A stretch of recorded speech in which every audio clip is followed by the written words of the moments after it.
made it. Oh, Did we really, though? We made it back. I'm not convinced. We're made it back. baby. Heck yeah. Guys. Yeah. Daddy J's here to take the podcast back over. Daddy J. no. What Yeah. does that even Nope. mean? Is Daddy that A? you? Big Daddy Daddy? Jackass? What should I call myself? I need a Not nickname. Daddy. Juno? Why would Not it be Daddy Daddy J. J? No, It's J J for terrible. Ju- The J is for Jackass. That Daddy It's Juno. fine. Thank Is you. Ooh, that- Daddy Juno. I'll take that. All right. Thanks, No, Chad. I appreciate don't that. like that. Daddy James. Daddy James. Ooh, it's my alter ego. Thank you, Alex. I appreciate Daddy that. Jim. What? Yeah. Daddy Jim? That sounds... Really good. Like, yeah. Really mhm, cool. Yep. They all sound bad, if we're being honest. So, I mean, They do. what's Wow, one how more dare of it? you? He's just aggressive like this all the time. You know him. That's true. Really That's true. hard to deal with. Yeah. Mhm. Hey, everybody. Welcome back to the Forecast, a bi-weekly podcast about everything games, film, and news. I'm Aaron Juno. Alex McCausland. I'm Ben Diaz. I'm Caleb Juno. I'm Chad McCausland. And I'm Jake Fetterkyle. On today's episode number 206, more studios and teams were disbanded. Russia fines Google just a small amount of money. And one of the best board games you've never played gets another expansion that we're all excited about. Plus, we mentally prepare for Extra Life Game Days this year. Ben beats Elden Ring. And, of course, we've been playing games. If you'd like to know more about what we do, you can follow us on our social channels. You can check out our website, WHYBPL.com, where we have a ton of original content for you to browse through, including our multi-arc... including our... that gets stuck in my head every time. Including our new Pathfinder 2e campaign, Crown and Conquest. Additionally, multi-arc. everything we talk about is in our cast notes, which is pushed out to whatever podcasting app you are using. All right. Aaron, why Let's you get hate into me? it.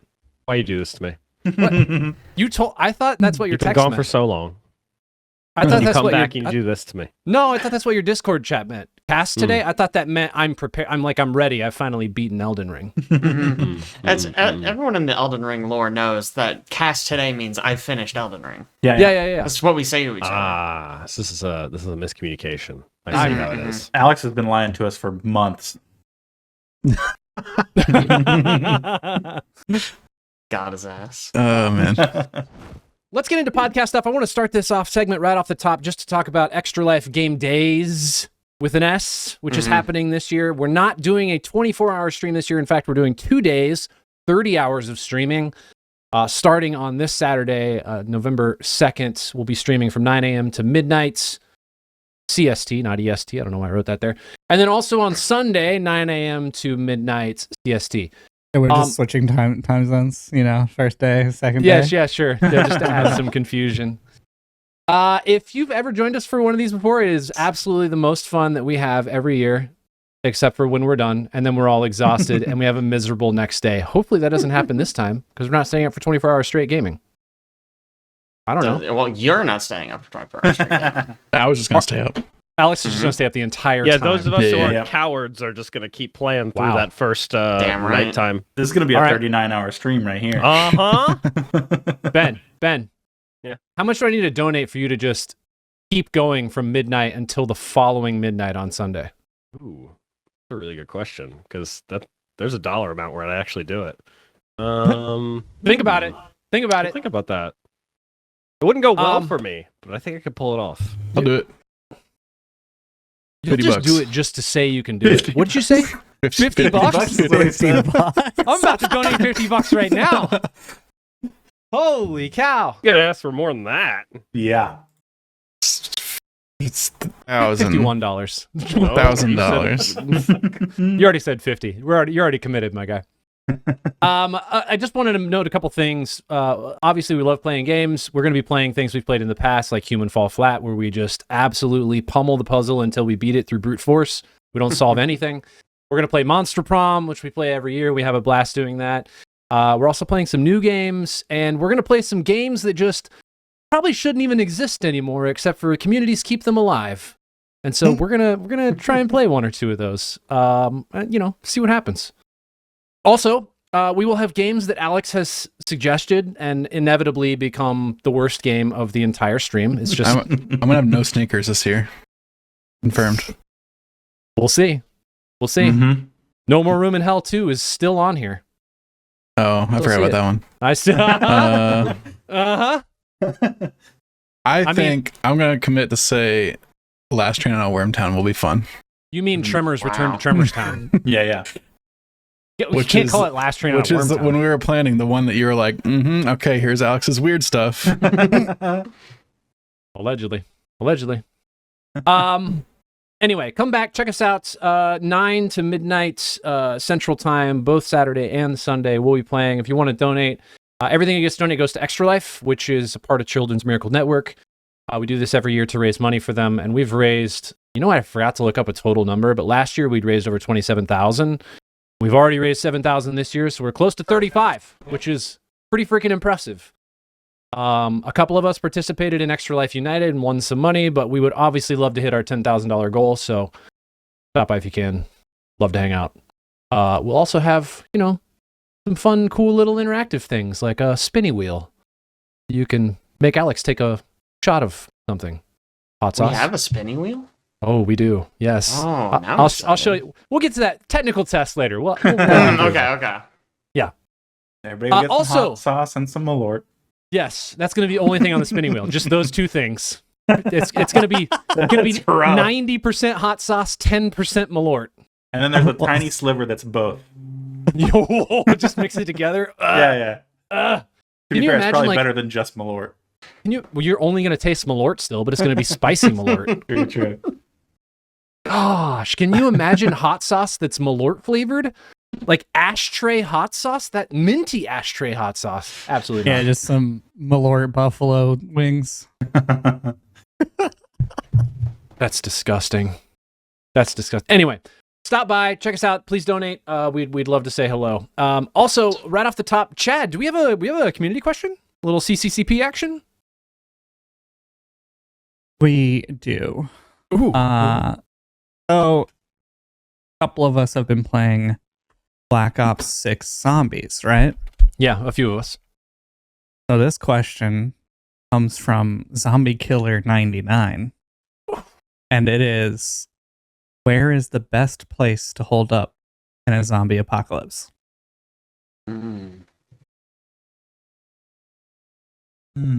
Place in a zombie apocalypse.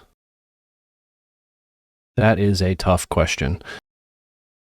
I think the answer for me has to be I would pick somewhere out in like a remote island where they don't really have there's no airstrip.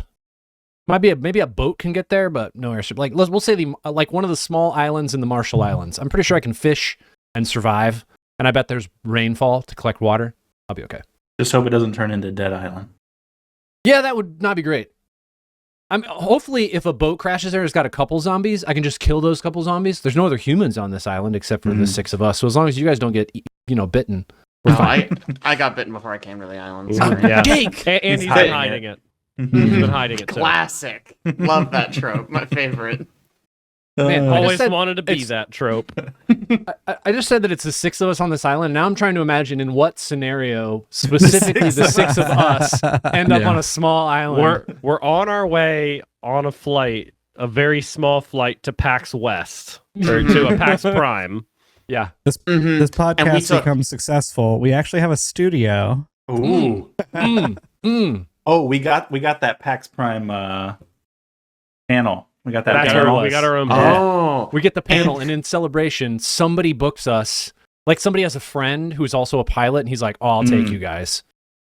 But he was bitten before we took off, so we have to kill him while we're in flight. I still don't know And how then- we get over an island going to We PAX take the Prime. long We're on our way to way PAX around Prime. That's in is the thing. Australia. The long way. Oh, okay. Well, PAX Aus is in Australia. That was Indeed, PAX Prime. indeed. That was PAX tough to Prime is in discern. Seattle. That's Damn tough. it. Well, I mean Aus then. Seattle, we're just traveling across mainland USA. It's PAX Aus. PAX Aus. I'll take that. I like that. If you were where you're at now and then had to do something, Do I like have, you're not getting to an island from do I Kansas have City. my current Oh, that's amount true. of money? Yeah, Yeah. now, today. Like you have right to go. now. It starts. Right what now? you gonna do? What you got? Die, I guess. Die, I guess. A ditch? I don't know. Yeah. I did. Call it. It's like, yeah, it's been a good run. I mean, it feels kind of antiquated, but a mall has a lot of food and stuff. Also Yeah. a lot of Here's the people, problem. though. Mall only works Have you- until you run out of food. You can't farm in the mall. It has a roof. Oh, well, then you can farm if there's a roof. Thank you. What? I rest my case. It probably I could actually. the I could mall think about farming on a roof. the mall Xeno's probably here. has supplies to farm with also. Yeah, Thank you, got like everyone. Eat shit, Ben. it probably actually specifically has no, like this is- garden pot things that you can like put onto the roof, and then it Yeah. probably has dirt somewhere in one of the stores, and then it has like Mhm. seeds in another store. You know, You're What fine. mall are you going to that has a Lowe's attached to it? I mean, that's a good mall if it It exists. would be, but I it mean- doesn't exist. you think Sears has all that? Does Sears Probably. still exist? Yeah, I was about to say, that does Sears still exist? The closest thing I've ever seen of that is there's a mall not too far from me that I think had a Dick's Sporting Goods. That's the closest thing I can think of, and it's not close. As of September 2024, there are 9 Sears stores remaining. Ooh. That's crazy. One of Are those any of nine, them then. near us? It's getting blockbustered. Nice. Nice. Getting blockbustered. I think I'd like if it's just like what I have now. I think I'm probably just gonna get in the van Yeah. and drive out to some remote place Yeah. in There the you go. middle of New Mexico or Wyoming, which are the 2 least populous states in the United States. Somewhere with a Yeah. well. You're good. Yeah. Do I have time to print out instructions from the Somewhere internet on with- how to fly a plane? Wait, you don't have that like all of the internet on a Raspberry Pi with a whole bunch of Yeah. SSDs attached? With a solar battery. No, Yeah. just I have a lot of the internet, not all of it. I Oh, currently not am all not of it. keeping track of plane flight manuals. Got it, Why got am it, I got not it. doing that? God, I'm an idiot. I'm doing it right now. Yeah, yeah. Allocate some space for that, Ben. I really should. I really want to make one of those actually just for fun. It's all the Mhm. information you would ever need. Oh, in case, yeah. And it's like on a Raspberry Pi and you can power it with a solar pack. And I guess a screen? I don't know. Yeah, you get like a little mini screen attached to it. What happens if an EMP goes off? Well, if you Good keep point. the Raspberry Yeah. Pi Idiot. off all the time, it You- won't break it when the EMP goes Well, off. you store it in a Faraday cage Mm. until the apocalypse. He's got Is it this again. an actual question? Like, Or- how do you keep the internet around for the zombie Or, apocalypse? Again, EMPs only fuck with things that are actively turned on. Oh, true. You have this Is that illusion, true? all though, the right? time. So when the Earth floods from all of the Oh. ice that surrounds Earth, of flat Earth, when it melts and it Mhm. floods the Earth, what are you gonna do then, Alex? Huh? This is a zombie plan. Checkmate. Stupid. He's got I mean, a different plan for the Do flood plan. EMPs only affect things that are turned on? I believe so. They still affect magnetic things too, I believe. Magnetic things. I think like magnetic memory, I think we got wiped. Corrupted at least. That's true. Yeah. So if you've got, so what that would affect hard That's- disks, HDDs, but not SSDs. I just remember in War of the Worlds, I think it was, starring Tom Cruise. Oh, the best Yeah, War this of is the gonna be Worlds. good. Got it. Mm-hmm. He had to like Realistic movie right there. he had to jimmy like all the cars were dead because of an EMP, but they weren't necessarily running. They're just like in people's driveways. But then he had to go find like a working battery and stuff, and then like fix up this car so that he could drive. So this is where you're getting your information. Yeah. The Yes. world Yeah. starring Tom Cruise. Okay. Yeah. Cool. That's how cool, he's going to cool. survive a zombie apocalypse. He's just going to think back on what he saw in that specific War of the Worlds and be like, yeah, this is what I'm going to have to do to survive. They probably did their Mhm. research. I I was have to guess. incorrect. Yeah, Turning yeah. them off does not protect it from EMPs. I was wrong. Mm. Faraday cages do, however, protect them. So we're back to the Faraday cage. Okay. Faraday cage. So What we could Faraday do is- cage plan is a go. We don't have to be back to the Faraday cage. We could be back to the original question, which was, how would you survive the zombie apocalypse and where? If Right, I'm this is here- part of the that, whole- okay? If I'm here with all you guys, I'm going to your parents' place. Honestly, yeah. Our parents' house is a pretty good spot. I'll see you guys later. Caleb and Alex show up at I don't have a their camper parents' van, house. so- Aaron's Yeah. just gone. Actually, technically, there's another one sitting in the driveway. It's just not complete, but we can build it out together. Mm. Yeah. You're going to show up at my parents' house, Alex, and they're going to be gone because they're going to have gotten in the truck and pulled their camper out to somewhere in the middle of nowhere. Yeah. Yeah. Are they don't- not out in the middle of nowhere currently? They kind of are, but there's definitely like a couple small towns and there's people. If you go to the Hmm. middle of like New Mexico, there is actually just nothing. Yeah, I Just don't know. empty, dry land. I don't know where I'd go. I'd have to drive really far to get away from people. Yeah, you would. Like, I am not near middle of nowhere. I think you're just done for. Man. You guys are Zombies- just done for on the East Coast. Zombies would probably do really poorly in the cold, so I think driving north Yeah. And probably the a good zombies idea. climb. I was wondering like if you just went up a mountain somewhere. Are we Hmm. talking like, well, hold on, fast or slow zombies? Slow. Slow And- zombies. Horde zombies like World War Z, or just regular zombies? It's like Cool. regular zombies. Like Shaun of the less- Dead zombies? That's less concerning. It's easy. Yeah. Like The Walking Dead. If it's Shaun of the Dead zombies, we can probably go next door to the bar, the pub. We'll be fine. Just wait for it all But to memory blow serves over. me right. Yeah, yeah. I feel like it'd be zombies that can't actually move because muscle density and such. Zombies will be a problem for a little while, and then you'll figure out how to manage them. And then the real monster, that is the human, will be the problem. Oh my god. Yeah. We were the real monsters all along. Is that what No you're trying to problem. say? Just shoot any people you see. It's like most zombie movies. The moral is like, actually, it was humans that were the monsters the whole time. Checks out. Checks out. Cool. Well, thanks for that CCCP, Chad. And I appreciate it. I'm sorry we got off topic. I don't know whose fault that was. But Yeah. Happens. let's talk about a few things in news world. First and foremost, that Russia has decided to fine Google just a small amount of money. Alex, maybe you can extrapolate a little bit more on this. Or I don't know who put this in here. Is that you? What's Yeah, your it's color me. anymore? Okay, all right. So the story is Google banned a bunch of Russian media from YouTube a while back, and Russia didn't like that, so they've been like fining them for a while because they think that shouldn't be allowed. And somewhere in one of the fines, they decided that the fine would double every week. And now it's to the point that they're trying to fine and sue Google for $2.5 decillion. Sure. Which is an absurd number. Like decillion is like the 10th one. So like million, billion, trillion, quadrillion, quintillion, like all the way up to the yeah, like You're not gonna do all of them? sextillion, Wow. You can say septillion, octillion, non-nillion, something Is like it that. nonillion? I think Something that's like that. right. Decillion.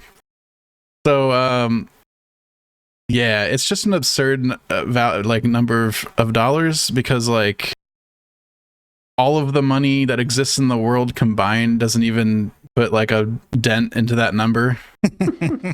Like the total GDP of the planet is estimated to be like $100 trillion, which is like a fraction of a percent of 2.5 decillion. So it's just funny. I don't know. It's just ridiculous. Like Google is just ignoring it, which is the funny part, because I mean, there's what no else way could you do at this point. there's no way you can enforce it. Are we And, block Google? It's Google. Yeah, like they've basically pulled all of their services from Russia at this point anyway, so like they don't care if Russia does anything, and Russia can't force them to pay an amount of money that doesn't exist. So it's just a funny number that's going to keep on going up, I guess. Russia will keep on shaking their fists into the wind. Mhm. Yeah. Their hammers and sickles. If you look up nonillion, there's it has two different number values. One, if you're talking American English, is 1 followed by 30 zeros. If it's British English, it's 1 followed by 54 zeros. What? Yep. That's not Is that numbers. 19? I don't know what 54 is supposed to be. I don't know. It just says Decillion is 33 zeros. I know that. Mm. we could math it out, but that's going to hurt my brain.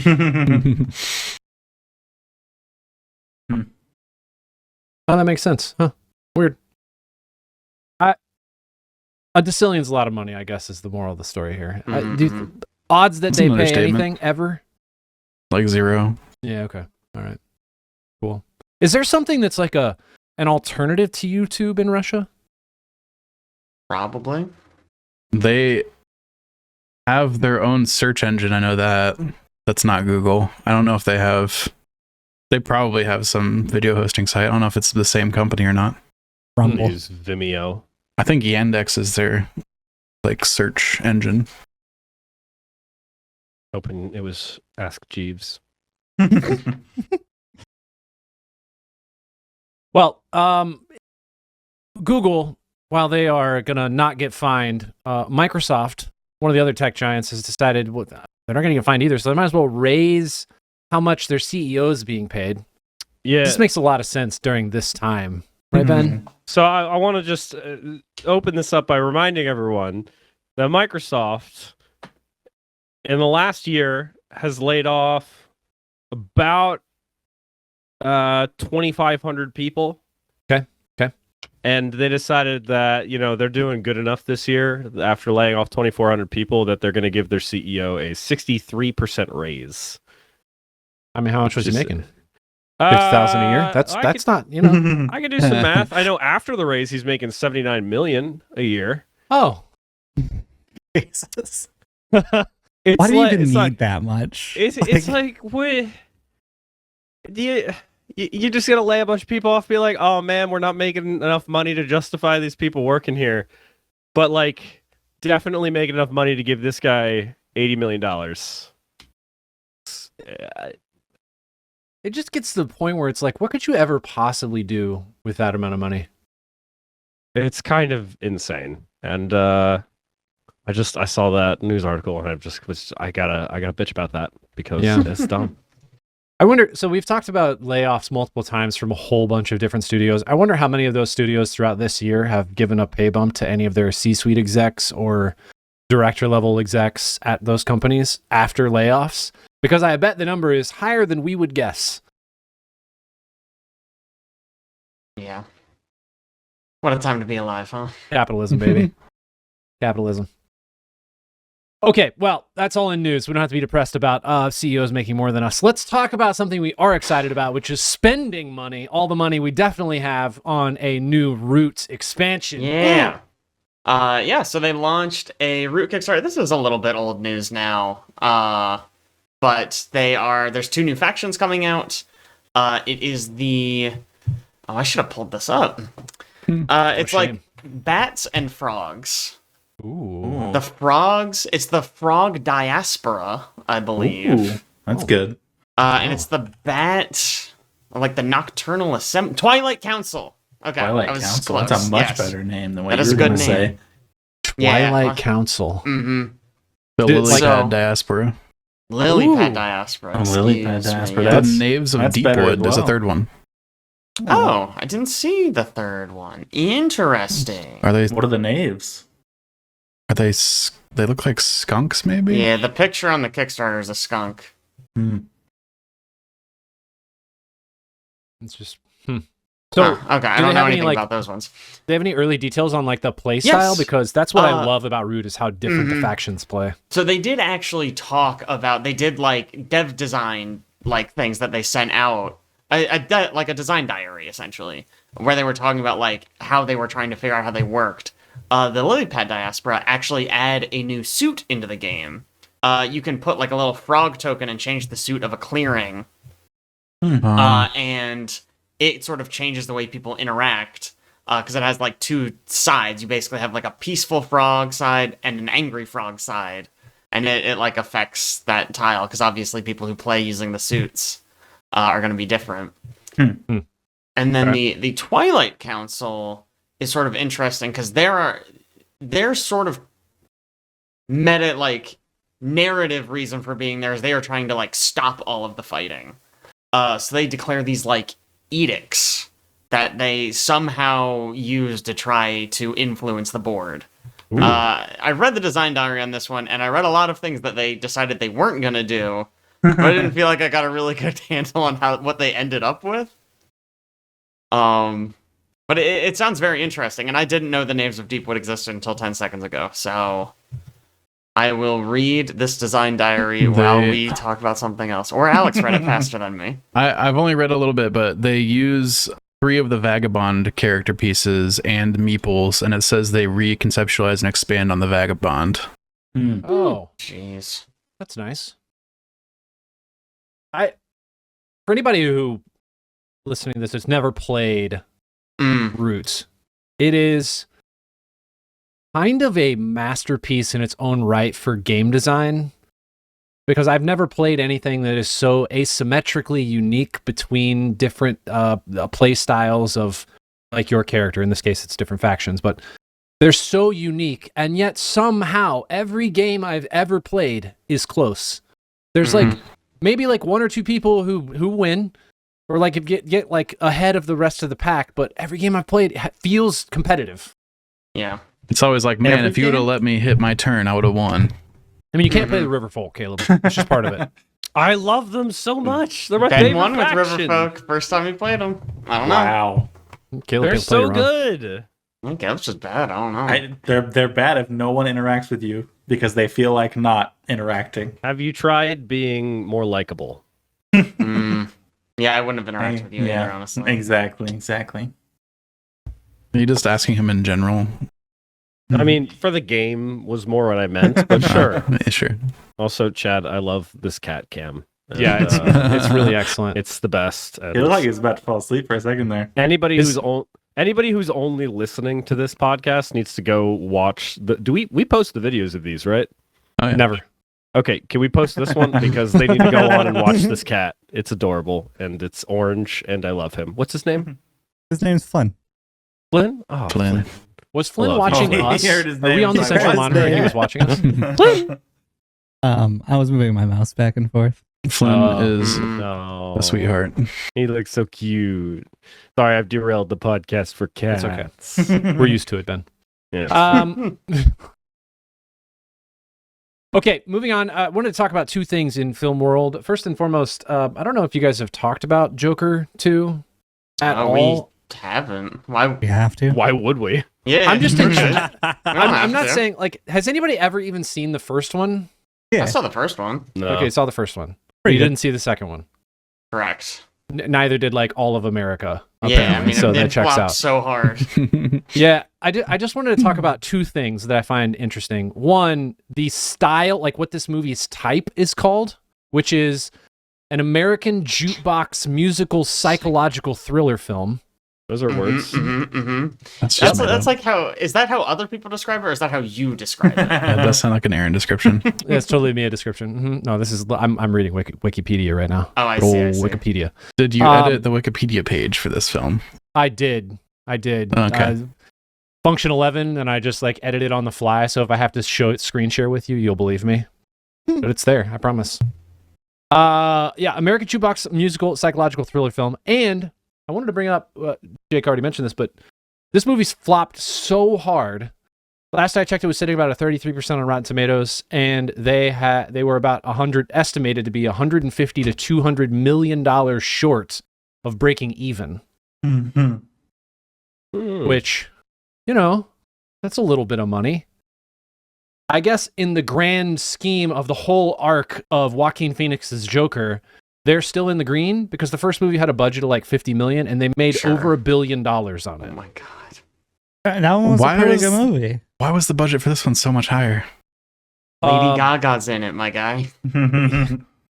She ain't cheap. Is That's it a just choice. her? Man, that is because It's all Gaga.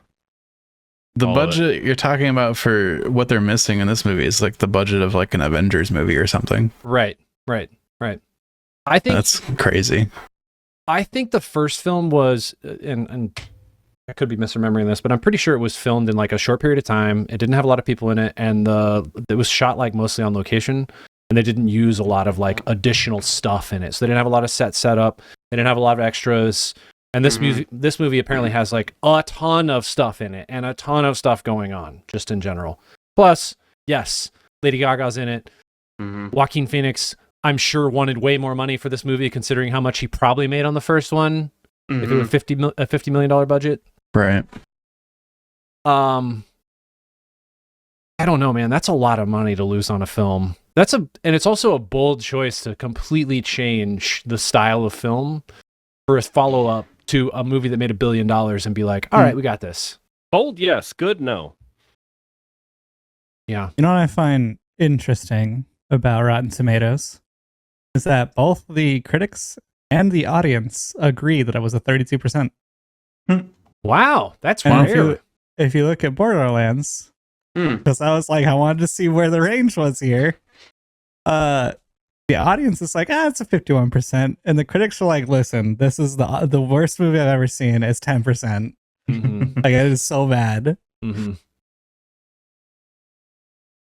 Man, tied 32%. That is rare, unless it's really high. Pretty rare. Anyway, really interesting. The other movie I wanted to bring up is It's What's Inside, which is a new thriller film that Alex and I watched separately. It's on Netflix. Why can't I say it like that? I don't like. Yeah. You Alex didn't go and I on like a watched- little date night? together. We sat right here. Yeah. It was a cute little date. We had a couple nice glasses of wine. It was Aw. great. We've watched plenty of movies together at the same time in the same room. I know, No, but- that sounds made up. Anyway, Used to do it monthly. yeah. I know. Yeah. Little date night. I like it. Yeah. I would encourage you, if you're looking for something that's in like the sci-fi world / thriller, this movie is a really fun, unique take on like a not a common trope, but a fun trope for thriller films. And they do such a good job of executing, not only keeping the viewer in tune with what's going on, keeping track of what's going on scene by scene, but also just delivering on like the landing, the end of the movie landed so well.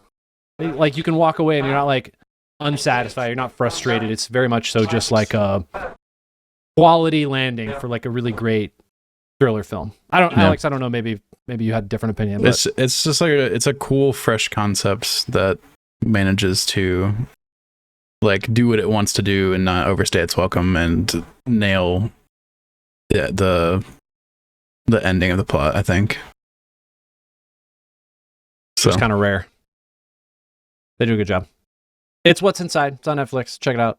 Cool. So I think this is this guy's debut film too. Oh. Directorial debut. So check that out. On to some video game related stuff. Boy, this is gonna make me sad because I literally just read it right now. Why has Ubisoft decided to disband the Lost Crown team? What are we doing? Great Apparently. question. I mean, I don't think this is a surprise to anyone, really. It didn't sell super well. That Epic Store exclusive game that they launched to almost no advertising budget Yeah. didn't do as well as Ubisoft, I guess, hoped. So they just said, yeah, no, get rid of that team. I almost feel like you had to be a fan of like Prince of Persia already to know this game was coming out. Yeah. And even Kinda. then, it's not like a mainline Prince of Persia game. It's a spin-off, True. essentially. Mhm. Like, there's it's probably a reason they're bringing all their day one releases back to Steam. What I'm guessing. genuinely, I think Yeah. between this and, well, I don't think they gave a shit about this. It's probably more Outlaws that informed that Yeah. decision. It's just, I think it's so funny. Ubisoft just continually falling flat on their face. Like, they finally put out, I feel like they've put out nothing but mediocre games for like years. long. Yeah. And then they finally put out a banger, and they do their best to bury it where no one can see it. Like their secret shame. Yeah. Meanwhile, they're like, Oh, oh yeah. yeah, Far Cry 6. That's the big Oh, money yeah, this maker. is It's like, their- guys. I would argue this is their second banger that they, decided to cover and not advertise for. First one was Hyperscape. Yep. Mm, Yeah. That was such a good game. And honestly, if they just, I don't know, released it to consoles earlier or like, made it to where like people knew about the game, like I think it would, it was a free to play game. Like people just needed to know about it. Mm-hmm. At least this one's like still available for sale and you can go buy it Sure. and it's still Mhm. good. And also, at least they didn't fire everybody. They just like dispersed them to other Yes. studios, I guess. That's good. Mhm. Which is It better. a positive, Okay. I Well, guess. yeah. Sure. Hey, stop But- working on the cool stuff you're working on. Go work on the lame stuff that we want you to be working on. Golden Yeah. Bones. It's still, it's Mhm. unfortunate, yeah, that the one team that did something cool Yeah. in a while at Ubisoft is Plus, now. it wasn't a quadruple A game. that's Yeah. the problem, yeah. It's funny, you were talking about how this like was the sort of Epic Store specific release, and that's why it didn't really land well. which we all knew about this game going into it, which is why multiple of us bought into it. Mhm. Just looking at the store, I'm now realizing they have a DLC that landed in October that I did not even know about. Wow. Because, of That's course, wild. who opens the Epic Store? Uh-huh. No one. Yeah. I mean, I did daily a while ago because of Fortnite, but still, I literally don't even go to the store section. I'm in my library Yeah. every time, and then I'm like, all right, so what do I want to play other than Fortnite? Goes back to Steam. Like, Yeah. I gotta click through the Epic Store. That's so frustrating. But, you know- Actually, I saw a tweet recently where Ubisoft was, trying to do its like little PR. They're like, what's one game that 100%ed that you're the most proud of? And somebody replied and was like, in recent history, what's one game that you developed 100% of the way through? Ooh, got him. Oof. Wow. Absolutely brutal. Yikes. Get got. They're not the only studio, though, that's having some fun, issues. The other being Firewalk. And these are the guys who make Concord, right? Mm-hmm. Yep. Yep. Yeah, That banger of a game. Yeah, I don't know. I just feel bad for the Concord team, honestly. Man. But yeah, they officially got shut down. I think today the news broke, actually, that they're shutting down. Yeah, I don't know. I don't really have much else to add to that, I guess. It's just insane. I can't The story of that game comprehend. is just wild. I can't comprehend the amount of resources that they put into this, and they're just letting it go. I did really think it was going to come back free to play. With how quickly they took it down. Yeah, because And they didn't even really give it a chance to like find its footing. I kind of feel like what happened was they took it down really quick, and it was like, okay, figure out how to make it free to play. And so Firewalk went and they did it, and they were like, okay, here's our roadmap. And Sony said, nope, So, never mind. I Looks wonder if somebody expensive. did the math and they were like, all right, 700 people bought this game. Our servers cost like quadruple the amount of revenue that, or like whatever. Like Mhm. the servers just cost way too much. Like, so take it down. Like, Yeah.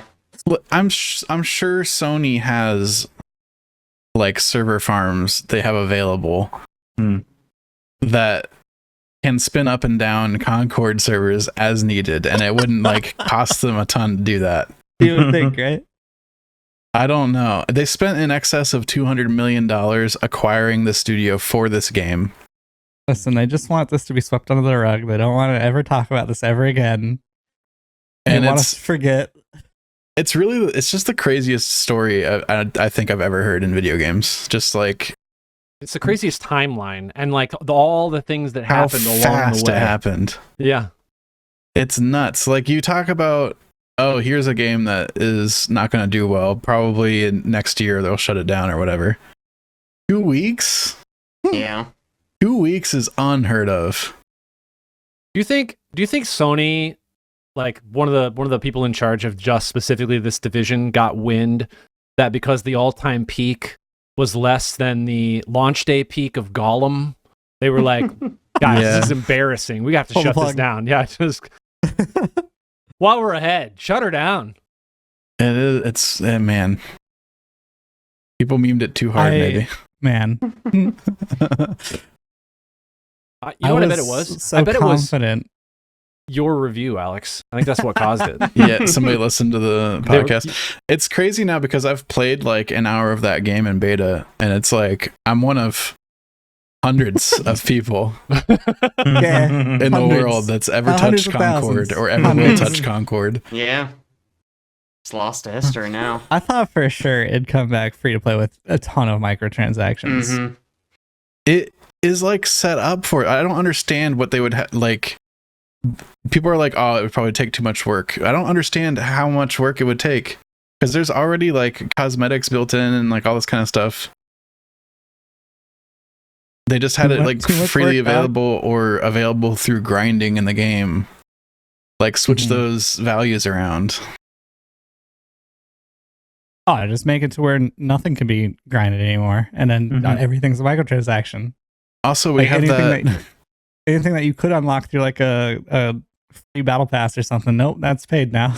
I mean, the issue is there's not another game that exists that has a model that works for this type of game that they could Right. mirror it off of. That's true. They can't Yeah, this learn was- from anybody in the. No, They stood alone. They were so unique. yeah. No wonder they failed. People are like I've heard people talk about Concord like, oh yeah, they're just trying to enter a market that's like too crowded. And I'm like, bro, Marvel Rivals is gonna launch and do great. Like I you mean, can it is true. you can Yeah. enter this market and do well. Like you just did it wrong. I don't understand. Okay, but like realistically, how many hero shooters are there out there right now? I mean, I know of Overwatch, Marvel Rivals; those are the big ones. But Mhm. Marvel You Rivals got not even out yet. Paladins, of course. Okay, Oh, God. Paladins. Does Apex Legends count? I would say that's more BR. But you Yeah. do pick a hero, right? You do. Sure. And it's a shooter. But if I want to play a hero shooter, I'm going to play Overwatch. If I want to play a BR and I am a hero shooter kind of guy, then sure, I'd play Apex. Sure. It plays really different. Yeah. It does. There's several of them happening. Like Fragpunk is trying to do something in that arena. Yeah, is that the cards one? Yeah. Seems cool. I mean, Valorant. I would consider Valorant a hero shooter, but it's just a Valorant, CS:GO-y style one. Yeah. Cornered the market on tactical hero shooter. Yeah. Like Is I like really Rainbow can't Six think. Siege a hero shooter? You know what? Yeah, kind of. I mean, there's other ones that have come and It- gone, right? Like almost Lawbreakers. doesn't Was that matter, not I also? think. I think it doesn't even matter if they're technically hero shooters. Point is, that's Concord's competition, right? Yeah. Right. Like whether sure, or not it's a sure. competition, people want to play a shooter game. And it's like, okay, these are the games that are Yeah. already out there doing it. You know? Yeah. Why would I want to be a slow warlock when I could go be a fast warlock in Destiny 2, you know? Mm-hmm, mm-hmm. Oh, TF2. Sure. Yeah. TF2 still around. Mm-hmm. Man. Still got plenty of players. Did the Plenty of okay? bots. So I saw that they. There were about 210 people who worked in Firewalk Studios. Does anybody know if those people were redistributed or if they were just let go? My guess would be let go, but I don't know. Oh, I didn't read anything about them getting I mean, placed so- elsewhere. I Man, don't think Sony has anything else in their portfolio they would even move them to. that's You know what I rough mean? too, because like you don't keep Concord on your resume, right? You just like erase that you ever worked at Firewalk, right? Like you go to your LinkedIn, you delete that, you know. Yeah, I didn't work for 4 years. I just didn't do anything. No. Stone You Cold better nothing. than- You probably Concord on still there. put Concord I was in. just, finding myself. Mhm. You're like, I technically shipped a AAA game, I guess. I mean, okay, Shipped and then so recalled. if you actually look at it from like a top-down perspective, it's probably not the developer's fault. I mean, almost for certainly. sure. It's probably like the C-suite that like messed everything up. Mhm. I think almost exclusively. I mean, they Right. intended right. you have to buy this game first of all. It's not microtransacted and like not free to play, which would have Right. been great. Plus, they released it around the same time there was another beta going on for a game that was intended at that point, or at least they were talking about making it at that point free to play. So it's like, well, if I'm going to pick one, it's going to be in a I mean, the universe bit- where I have a bunch of man. existing characters that I can play as, and it's going to be free. I think the three most recent coming out was Concord, Marvel Rivals, and Deadlock. So like, Mhm. like Concord, Yep. both the other two are free. Yep. And then Yeah. Concord's just like, nah, dude, pay for me. That's I'm why I like, think- are I you mean- Call of Duty? Are you what I pay for every year? No, let's go away. Whoever said, I think you do keep it on your resume, I think you're right. Because I don't think this is a Yeah. thing where you blame it on, like, it's Mhm. not about your inability to develop a game. It's Right. about your company's overarching Right. decision to say, we're just not going to continue this model. Honestly, we're it's a gonna good do something conversation else." starter. Oh, you worked for Firewall. What happened there? Yeah. To be Well. completely fair, I don't think many people really liked the game. What's Yeah. many people? 697 peak. Only Yeah. hundreds of people have ever It just- played this game, I Caleb. mean, Ever since the very first cinematic trailer, people were down on it. Yeah. I mean, it's true. But, Everybody okay, was like, "Oh, so- it looks like budget Guardians of the Galaxy." from a marketing standpoint, right? This is my opinion. I didn't touch the game because I knew it was going to be a pay to play game.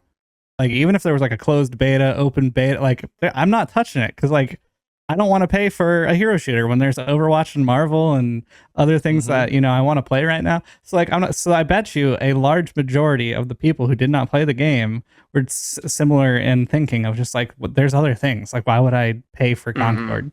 Why do I even want to try the beta or the, whatever? Mm-hmm. Man, that's too bad.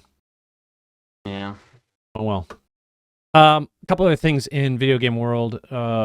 City Skylines got a fun update. Ben, you're pumped about this, right? Well, it's not so much the update itself that I'm pumped about. It's more just interesting. So the update itself is mostly they're creating some new map packs and releasing for it. The reason I wanted to talk about it is City Skylines. 18 months ago, they announced that they were done with working on City Skylines because they were going to be releasing City Skylines 2, and we're just focusing on that. A year ago, almost exactly a year ago, they released City Skylines 2, which is almost universally disliked, and almost everybody who played City Skylines 1 is like, the second one's just not nearly as good, and most like avid players are just still playing 1. It's mostly just really interesting to me that they're doing this because it feels kind of like they're giving up and going, okay, yeah, we know you still just like 1, so we're going to go back to producing things for it. It's just kind of funny that, it'd be like if they're about to release this new Dragon Age game and then, a year from now they go, oh, by the way, here's some more DLC for Inquisition. It's like, why? Why would you do that? The choice. Are you acknowledging that your new game is just worse in most ways? I don't know. Yep. It's just a very well. interesting timeline that they're doing here. The DLC itself is some interesting looking mountain map packs that let you build cities on like mountain cliff sides. I guess that looks pretty cool. I'll probably check it out because City Skylines 1 is very good.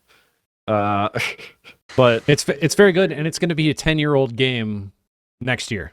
Yeah, Wow. it's still really, I think City Skylines 1 is still crushing the city simulation market, like city builder market, including crushing on their own sequel. It's very funny. That's all. Don't really have a whole lot to add to that. It's just an interesting thing that happened. That's wild. Yeah. Chad, what's going on in Destiny world? I'm sure you've only played like a few minutes of it since the last time I was on this podcast in August, but oh god, I was about to say I haven't played much of it, but then you said August, and I'm like, oh, okay, never mind. Well, you missed all the updates from last episode, so we won't go into like the new dungeon and stuff like that. But because of the new dungeon, people have been farming, and there have been people going absolutely bonkers with quote unquote conspiracy theories, which we're starting to think, and with the what is it called, the messages that Bungie's been putting out, they're not conspiracy theories anymore. So what has been happening is Destiny 2's perk gate, as in like the perks that are on the weapons and stuff that's happening with them. So from this Forbes article, there is something that is happening with the APIs and where the perks land, and the chance that you'll actually get that role. So this says the bizarre explanation seems to be based on how the columns of perks are listed in the API.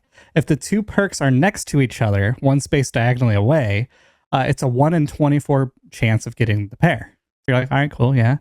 But if they are the max of 3 spaces away, rockets to a 1 in 454 chance.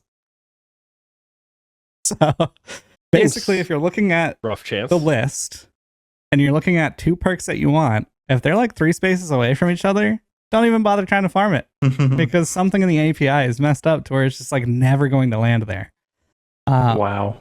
So there's what a weird thing to like analyze and get to the point where you're like, there's a discrepancy here between. What's wild is there's this guy who has this whole, like, I haven't read through all of this, but like I just found this Google Doc of the person who brought the attention to this, and he has like this grayscale picture that like I've been seeing all over the internet, kind of showing like the different probabilities, and also just, I mean, if you want to read through this, like I'll toss this into the chat there. It's the findings he does, the things he does. It's wild. It's wild stuff.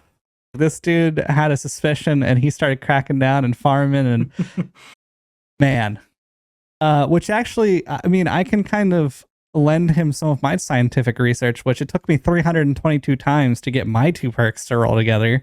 I haven't looked actually at what the Matador looks like when it comes to where the perks are on the API, but I would assume that they'd be pretty far away from each other.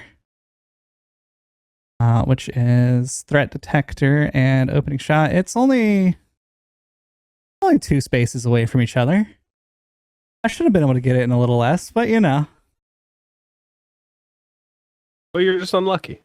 I was just unlucky, yeah. I guess like the other part of this is that the community has been yelling at Bungie for a long time whenever there's like a really hard drop to get about perks not being uniformly distributed. And Bungie's always been like, all the perks have the same chance to drop on a weapon. Which is true, I guess. But just all perk combinations don't have the same chance. Yeah, exactly. And that's like the thing that they've finally figured out, why it feels so bad sometimes and not other times. Yeah, because sometimes you just go in and farm out like 2 times, you get what you want, and you're like good to go. And then like the rest of the community is also doing that, but then other times it's like, whoo. And I guess it's like also potentially like Bungie doesn't know about, like it's not intentional. Well, right. you know, Maybe it's you lay off the person who actually designed this. Kind of hard to figure out what's going on. It's a hard thing to debug too, kind of. Oh, for sure. Yeah. Random Don't stuff. defend them, Caleb. What are you I mean, talking it about? is. What are you It's hard to talking about? debug. I'm gonna have to go through and read this. There's some like really interesting things in here. You look down towards the bottom at like the bittersweet, and so the distribution of the amount of specific perk combos in this. There's one perk combo that has almost 32,000 registered weapons with that specific combo, and there's another column that has 1,400. Now, like, what I don't know is if this is like currently active versions of this specific weapon. Like, okay, maybe people don't like this specific combo, so they're just disassembling it. Yeah. Right, so it doesn't exist in the system, and so pulling that gives you skewed data. I don't know, but that there's a lot of perks in this sort of middle row that kind of follow exactly what you said. It's like 1 to 2 away, and like you have a very high chance of rolling it. Further away, more difficult. Yeah, I could see that. That's wild. And Caleb, you're probably right. Also, probably very difficult to figure out and debug.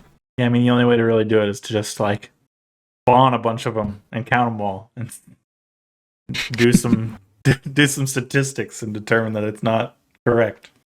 Statistics. Goodness.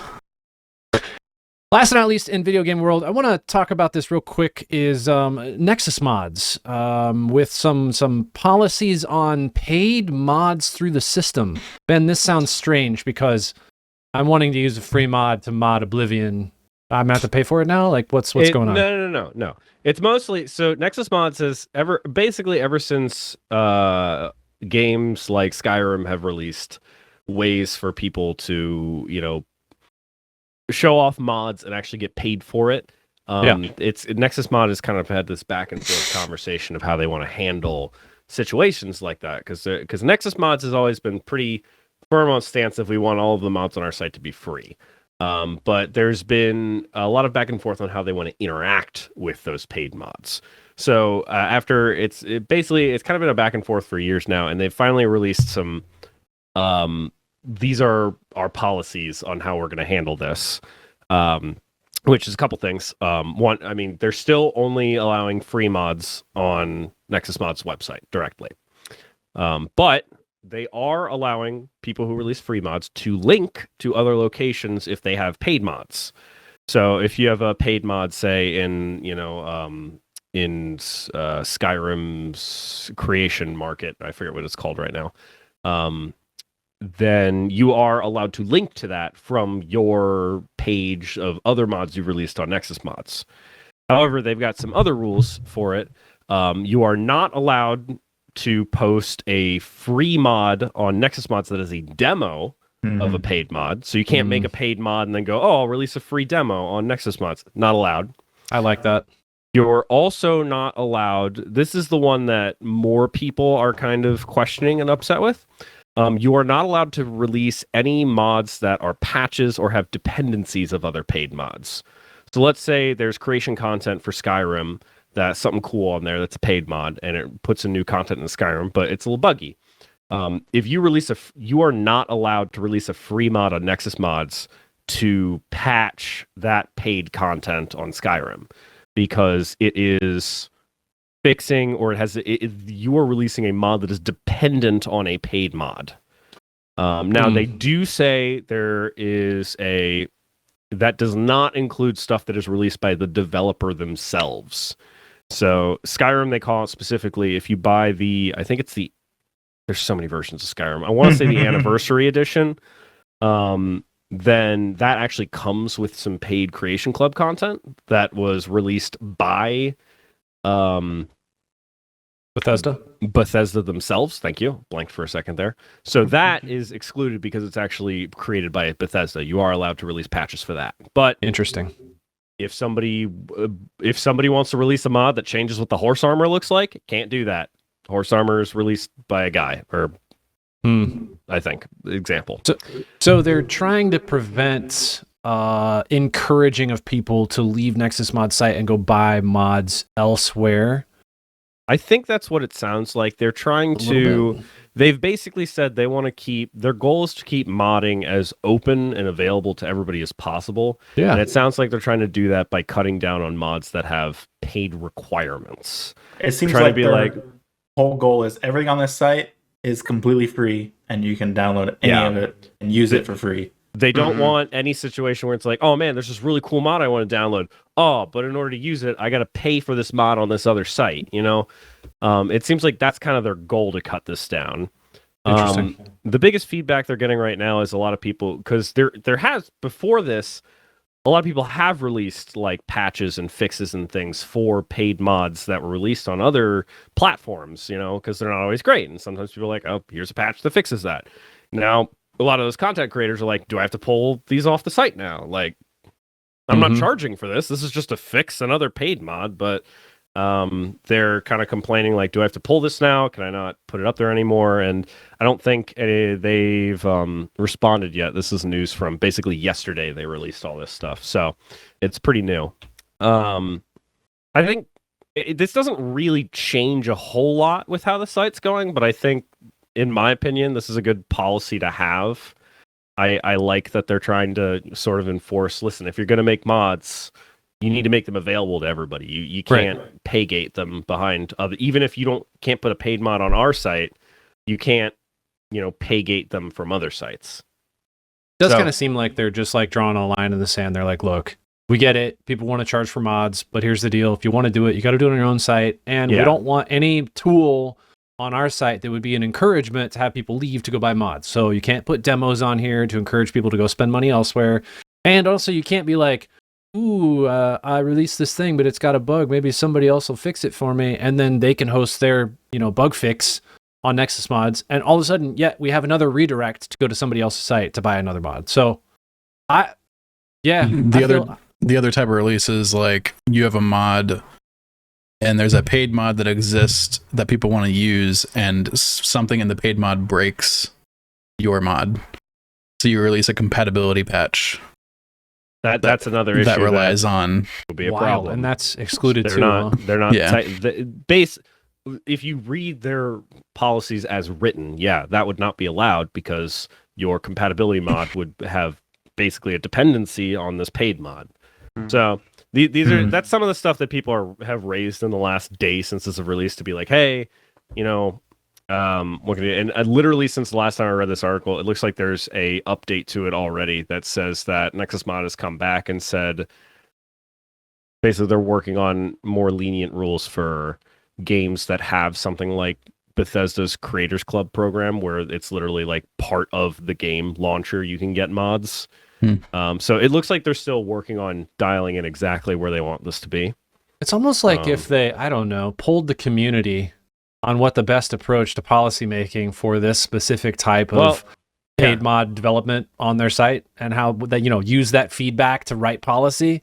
I could have avoided some of this, but They do claim that the original release of these policies was made after consulting a bunch of modders on the site. I don't know that they've listed specific people. They claim they talk to people. Who knows if that's accurate or not? But yep, sure. So we'll see where that ends up. Doesn't really affect much on. It's probably not going to affect 99% of people downloading mods from Nexus Mods. Yeah. But just kind of some interesting changes that may have repercussions in the future. Yeah. Cool. You guys know what time it is, right? WHYBPL. Time for some WHYBPL. WHYBPL. WHYBPL time, guys. Let's talk about what have we been playing lately. As a group, there have actually been 2 games. I don't know. Who wants to talk about Astrobot? This is not me. I know what. Astrobot. That was in from last time. Yeah. That was it from Yeah. what Good a work, bunch everyone. of nerds. I mean, Leave the up. content out. God. Link's boy. right there. You can kind of tell from last time. Yeah. Sorry. to be Yeah, late. Aaron, this is your fault. It's all my For fault. It's not always my cleaning fault. up our thing from last It's time. linked. It's obviously from last time. What an Fine. idiot. Well, I'm such an idiot. You know what we have been playing as a group is a little COD Blop 6. Call of Duty Black Ops 6. Some of us have Definitely. been playing. The group. And specifically zombies. Yeah. Well, a couple of us have played campaign too. Oh, have you? Okay. Yeah. No multiplayer for me yet, but Chad, you want to start this off and talk about your experience and how this has been a very positive Activision Oh my experience for you? Sure. So yeah, picked up Game Pass the other day and was like, cool, because stream's coming up, Extra Life, etc. Let's try out some Black Ops. So did the troubleshooting of it kept crashing, so it crashed like 3 times, and then it also did the update requires restart. It's like, why? How is it this many games deep since Modern Warfare 2019, and you guys still have not figured out how to update my game before I open it? Anyways, got through all of that, tweaked my settings, did the whole shebang, got into the campaign, and I was like, oh, this campaign's actually pretty fun. It was a pretty good experience. I thought the choices that they made was pretty interesting. There's open worldy levels, and there's upgrades that you could do on your base, and so you can go in with extra health or extra ammo or stuff like that. And so you find money throughout levels, and you collect that money and you spend it back at your base. That stuff's cool. I also felt like I'm connecting with a lot of the characters way more than I have in the past. I feel like there's so many characters that happen in some of the Call of Duties that it's just can't keep track. But this one, it seems like there's a core group that you're kind of just doing stuff together with, and you're the Black Ops. You're the people who, without the government, you're doing stuff because you're trying to save the world. Anyways, all that to say, got 6 hours deep, and decided, I'll pause here, close my game, and I was texting Aaron about it, talking about the throwing knife and how cool the homing throwing knives are, and how if you hold down the gadget button, it turns into a throwing knife that you follow, kind of like bullet time, and you can lead it to your target. Really cool stuff. And then the next day I open it up and my save file's not there. I'm like, oh shoot. So then I go to the Google, and it seems like there is a issue that is undetermined on why it hits some people, but mostly Xbox Game Pass players, where all of your settings and your save file and just everything needs to be reset. Well, settings need to be reset every single time, but then also your save file is just not there. So I started, going down the rabbit hole, and somebody said something about OneDrive, so I don't even know why I had OneDrive installed on the computer, so I uninstalled OneDrive. I attempted to go to some ransomware part of my computer and add a setting in there that basically says that, hey, let Call of Duty through. That didn't work. Then there's another. I swear to God, Alex sent me 30 to 40 different freaking things, and I just every single time was I tried that. I even uninstalled the Xbox app and signed out of the Microsoft Store and uninstalled the game, restarted my computer multiple times. Literally just cannot get save files to start. And so one thing that people were saying is that their old save files just like appeared when some of the solutions happened. And I'm like, well, I think maybe mine won't, because I literally erased everything Call of Duty off of my computer at one point and then reinstalled. And so what I've been doing is I've been going into the prologue, and I've been playing through the prologue, getting to the second mission, backing out, seeing the 2 missions there, and being like, okay, if the 2 missions are there when I come back in, then it's fixed. If it's not, then it's not fixed. Mhm. But then I'll back out of the game and I'll come back in, and it'll just be, first of all, I'll get hit with the screen of like basic settings setup. And I'm like, I know something's broken when I see that screen. Yep. And then, go through, of course they can't make it to where you can click like, hey, I want to play campaign, and campaign just pulls up. No, I have to go into the COD launcher first, and then I have to click campaign. It closes down the COD launcher, and then it opens up the campaign. So it takes like 5 to 10 minutes to just open the game in general every time I try to troubleshoot this. So after like 6 hours, I somewhat gave up, and then I started talking to Aaron some more, and he was like, oh, my save file is start And so I was like, well, I gotta try to start troubleshooting again. I told Alex at one point, I was like, I'm just gonna buy the game. Like, screw the Game Pass. I'm about to buy the game so I can play through it. And then he goes, well, Steam users are also reporting that this is happening. I'm like, oh, thank God. Like, what the heck? How? Like, I could understand like a piece of a map maybe being broken, or like, a car. Like a car like dropping through the map, or your gun not firing, or your gun not reloading. Literally save files, or save files disappearing. Like, what? Oh my gosh. At least I know not to play the campaign right now. Yeah, don't do that. My settings never save. I would That's actually every time. I would ask you to go through on like the easiest difficulty, the first level, because it's like it takes probably like 10 minutes to go through the first level. And if you go through the first level and you get to the mansion and you close your game down and open it back up, I know it's not just me if the second level's not there. My question is, did you make sure the Provoxy is not installed on your computer? Bro, I don't even think I have the computer that was installed. Bro, have you plugged in a USB that you plugged in that previous computer? Peripherals? Yeah. It's living in the hardware now. Just in the wires. Yeah. Don't you know your save file is saved in your mouse? Yeah. I like how when I type in Provoxy to No. Sorry, my computer froze for a second. Yeah, it's Provoxy, because you said the Yeah, word, 'cause I and it was typed like, it. it got all tense. You know what's crazy is mice these days have onboard memory, and you could totally. Yeah, you can put a save file on those. I could see somebody infecting computers with a mouse. Some sort of new malware. My mouse remembers its settings if I plug it into a different computer. Yeah.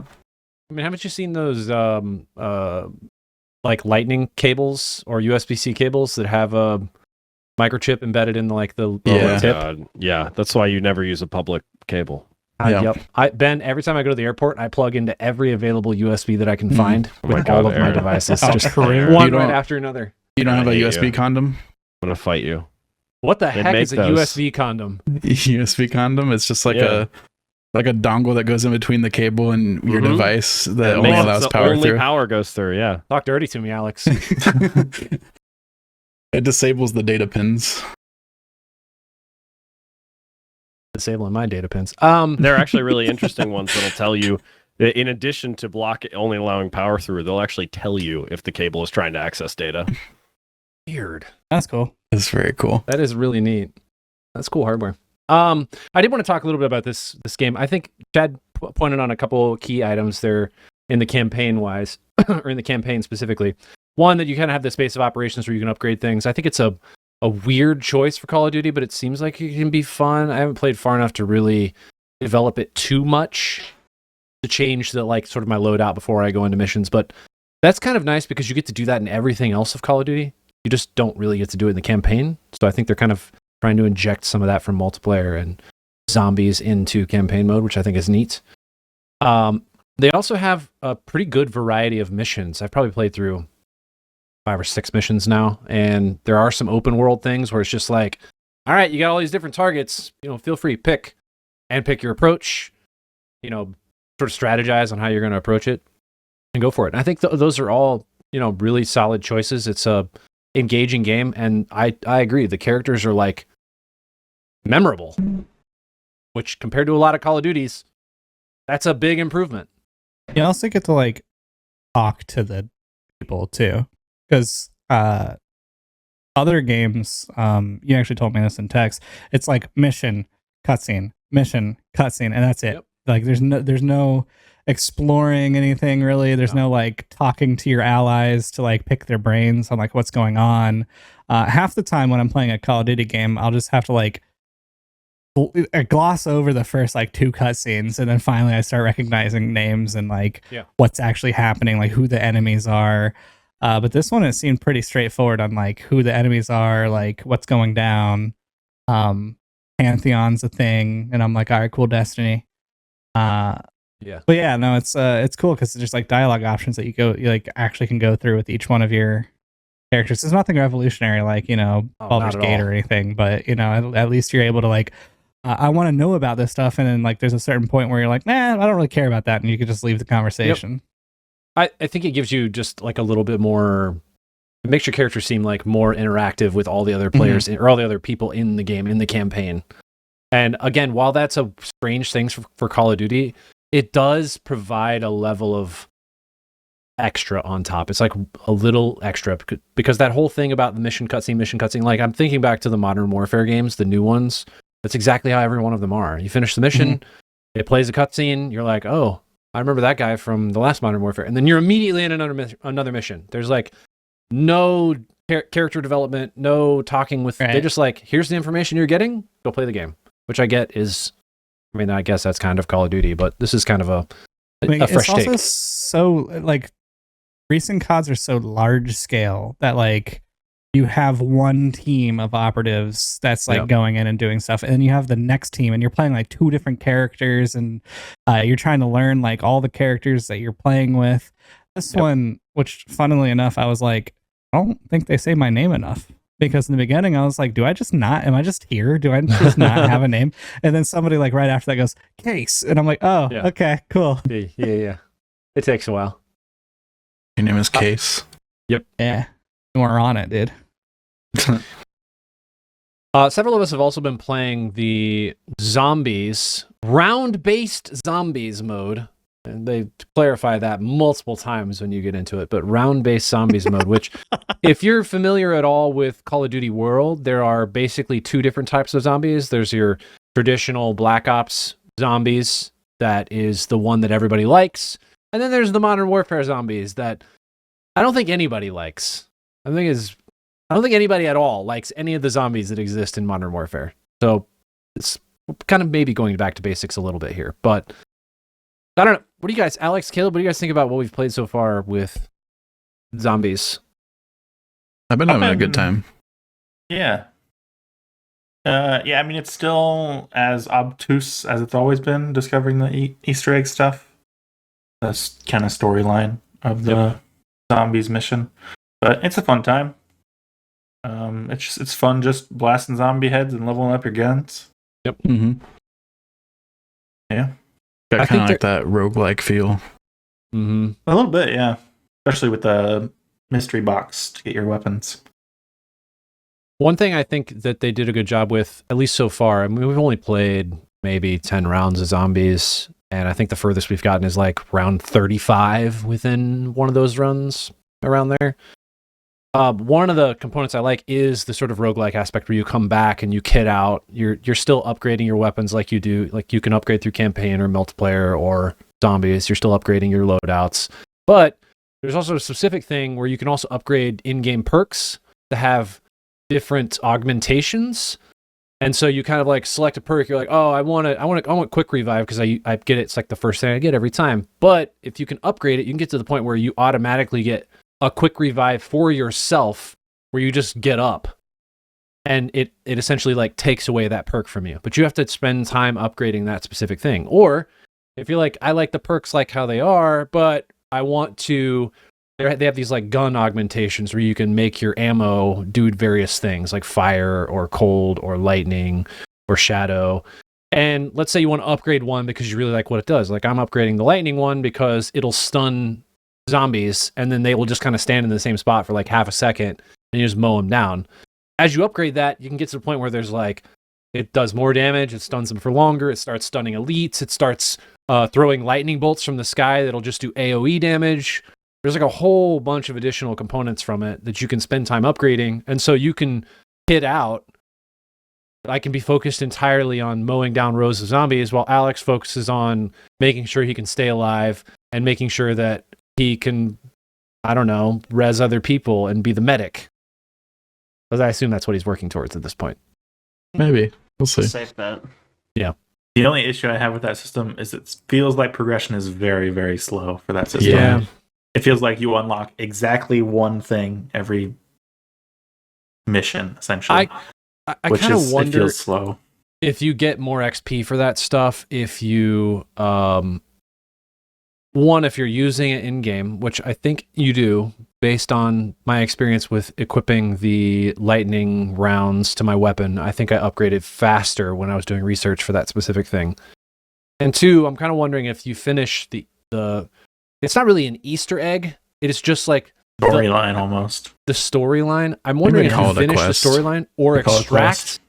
if you get more XP for those things that you're researching if you do that. Because we Could be. rarely extracted. Most of the time we just die. Yeah. And we don't complete the storyline. So I'm kind of wondering if you finish those, if you get bonus XP and you can upgrade those things faster, which would be nice. That could be. All in all, though, I think other than obviously the clear bugs with save files and having to redo settings all the time, I think they did a pretty good job with this game. I'm excited to play more of the campaign. I think the zombie stuff sounds fun. I like that they're doing, figure it out yourself, but soon we'll have a guided mode to walk you through the stories in zombies, so you can do the Easter egg yourself. Planning on releasing more maps. Classic. They have content to release. It's a Call of Duty game. They're going to release stuff. There's just going to be a bunch of stuff for the game. But I think so far, I'm excited about this drop.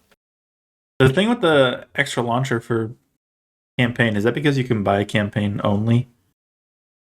Yes. Okay. You can buy... I think it's just specifically the way they've developed it is you launch Call of Duty R, like the circle R, and then that's like the hub of Call of Duties now. And then you select Black Ops campaign, and it just switches the game to the Black Ops campaign, which is weird because I know what you're saying, because like zombies and multiplayer does not do that. Mm-hmm. I have no idea why. But they started that system when they released Modern Warfare 3, where it's like it opens a separate client for some of the stuff. Which I'm pretty sure you can launch all of that stuff from that same Call of Duty launcher. You can launch the Modern Warfare 3 campaign. You can launch Warzone, all specifically from the COD launcher. It's Call of Duty. What does the R symbol stand for? It's not trademark. It's like... Yeah, it's trademark. Registered. Registered. Yeah. So it's like the registered name of Call of Duty goes here. So like everything Call of Duty. Doesn't matter what developer. They're all going to go there now. Yeah. I mean, Halo did that with their... Is it the Master Chief Collection? No. There's something where all of the Halo games are in one launcher. And you can launch them from there. And it also tracks all the stats from all the Halos you've played. Yeah, that's the Master Chief Collection. Is it Master Chief? Okay. Yeah. Similar concept. But I was thinking you could buy individual things and play it, because when I downloaded, maybe it's because I was on the Game Pass, but it gave me the option to also get the Modern Warfare 3 campaign, which I do not own, but maybe it's just on Game Pass, so it would let me just download it. I don't know. Yeah. Cool. Good game. I'm excited to play more. Chad, what else have you been playing? Yeah, so the other game that I've been playing, obviously other than Destiny, is ECG Card Shop Simulator. I've been thinking about picking that up. I mean, if you're in the family share, you could try it. I might. It's pretty fun. I mean, it's just a job. Like it's so funny because I tried explaining this to my sister-in-law, who is kind of game illiterate, and I was like, "Yeah, it's you run a shop and you stock the shelves. The customers will come up and you have to like give them exact change back." And she's like, "And this is fun. Why?" I mean, that's up there with like when you try to explain to people why like Power Wash Simulators fun. Sure, You know. yeah. Yeah. So yeah, you start off with like a couple shelves in your shop with like one register, and you just kind of stock the shelf. I think it tutorializes a little bit. It's like, hey, buy this card, throw it on the shelf, start the day. And then eventually you can like hire somebody to like work behind the counter so that you could just keep opening card decks and seeing if you can get like really like rare, expensive cards. I think my highest pull right now is like in the thousands. Wow. Yeah, we can say, well, I'm on day 30. I was playing on the Steam Deck mostly, which is actually like, it says it's not for Steam Deck, but like you could play it on Steam Deck. Mhm. It's not bad. So that's pretty much what I was, anytime I needed to pass some time because there was a little bit of downtime at my in-laws this weekend, I just like pulled that out, play a little card shop simulator. Are you using the mod that changes all the cards to Pokemon cards? No, I mean, honestly, I really enjoy seeing what they came off, like their cards. Dude, when Chad launches this game, do all of you guys also just scratch your heads and go, what? I will say, I'm interested in the game. It does not seem like a Chad game. I'm very That's confused my initial when I thought. see I'm like, Chad playing it.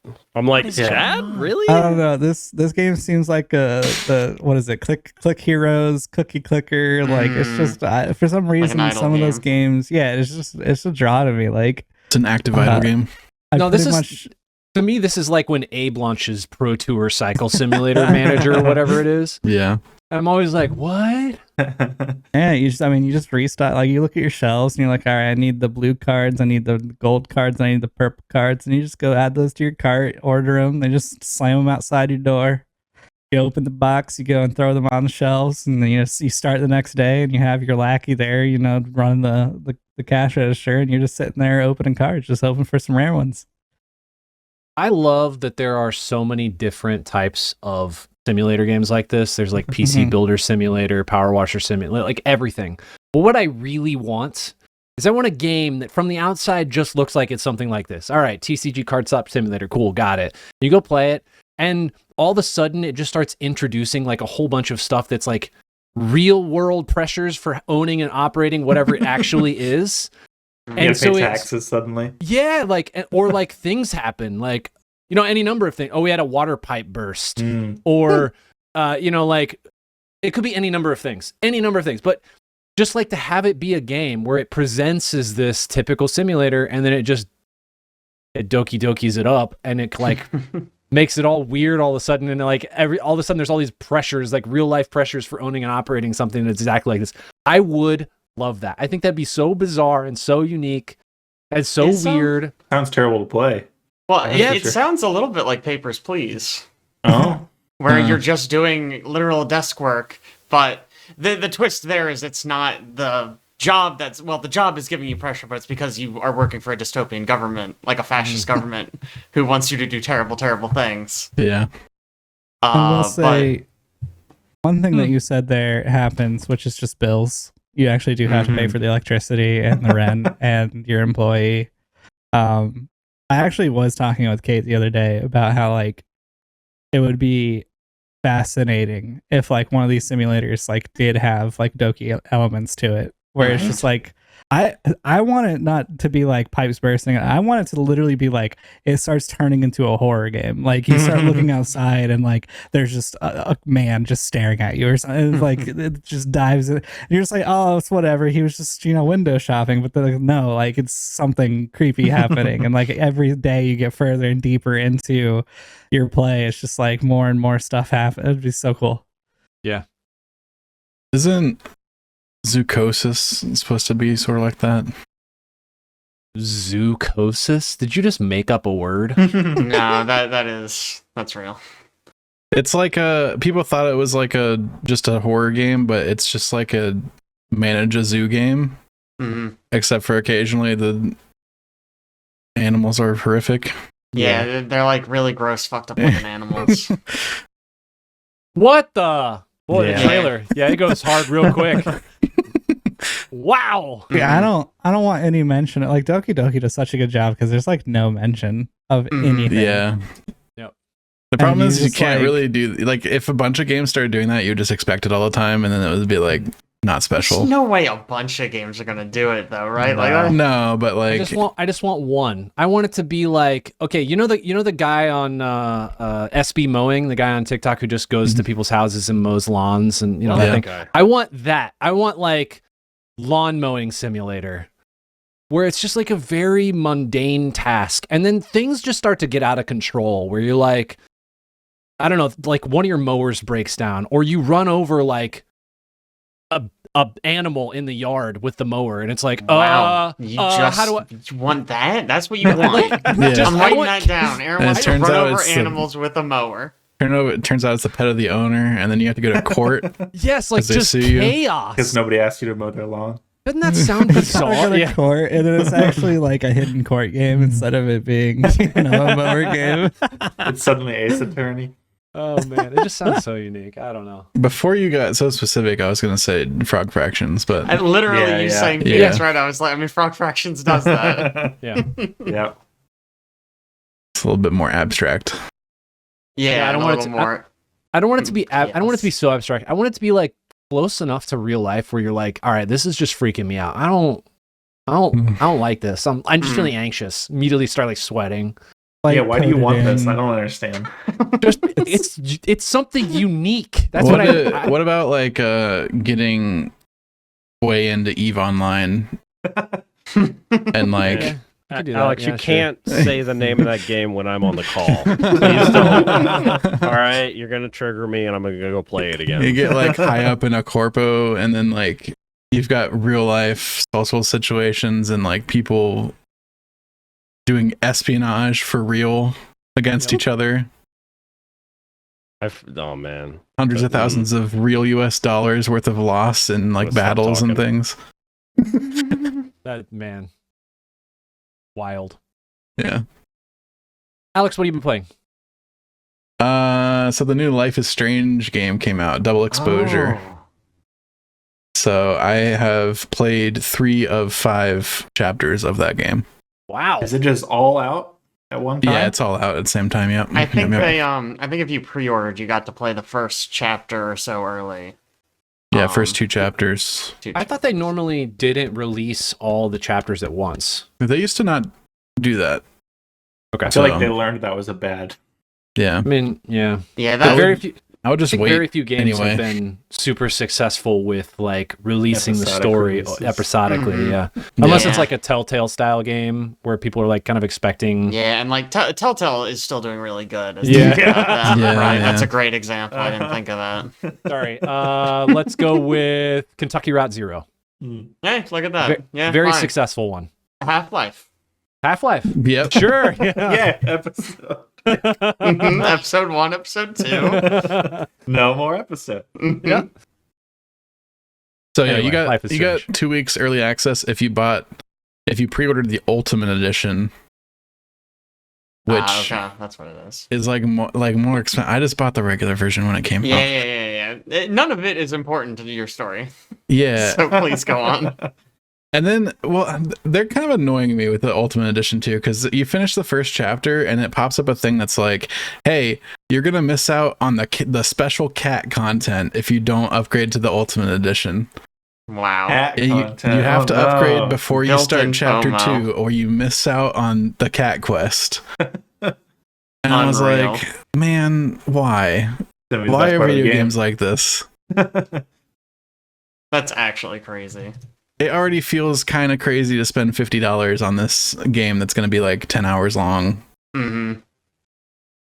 But I'm a big Life is Strange fan, so I felt justified. Also, Max is back. So the original protagonist from the first game, which is by far the best in the series, Does is she back have for her this same one. Powers? No. Okay. She stops using her rewind time power at the end of the first game. Like, she Mhm. decides to not use it anymore because it's just brought her trouble. And then in this game, when you pull the left trigger, which is how you activate it in the first game, if you do it in the beginning of the game before anything weird starts happening, she's like, "I haven't rewound time in years. Shouldn't try doing that now." I thought that was very funny. I thought that was cool. Mm. And then when you do get powers in this game, they're put on buttons that are not that button. So it's like, theoretically the rewind time button is still there, just in case. That's I don't very know. funny. But this game, the supernatural twist is you can jump between two existing timelines that are running parallel to each other. So she's got a different time power now. That comes about towards the end of the first chapter. Double exposure makes sense. Yep. It's all coming together.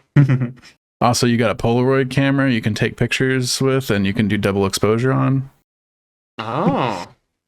So I was Just like, the oh, name. the name of the game. That's neat.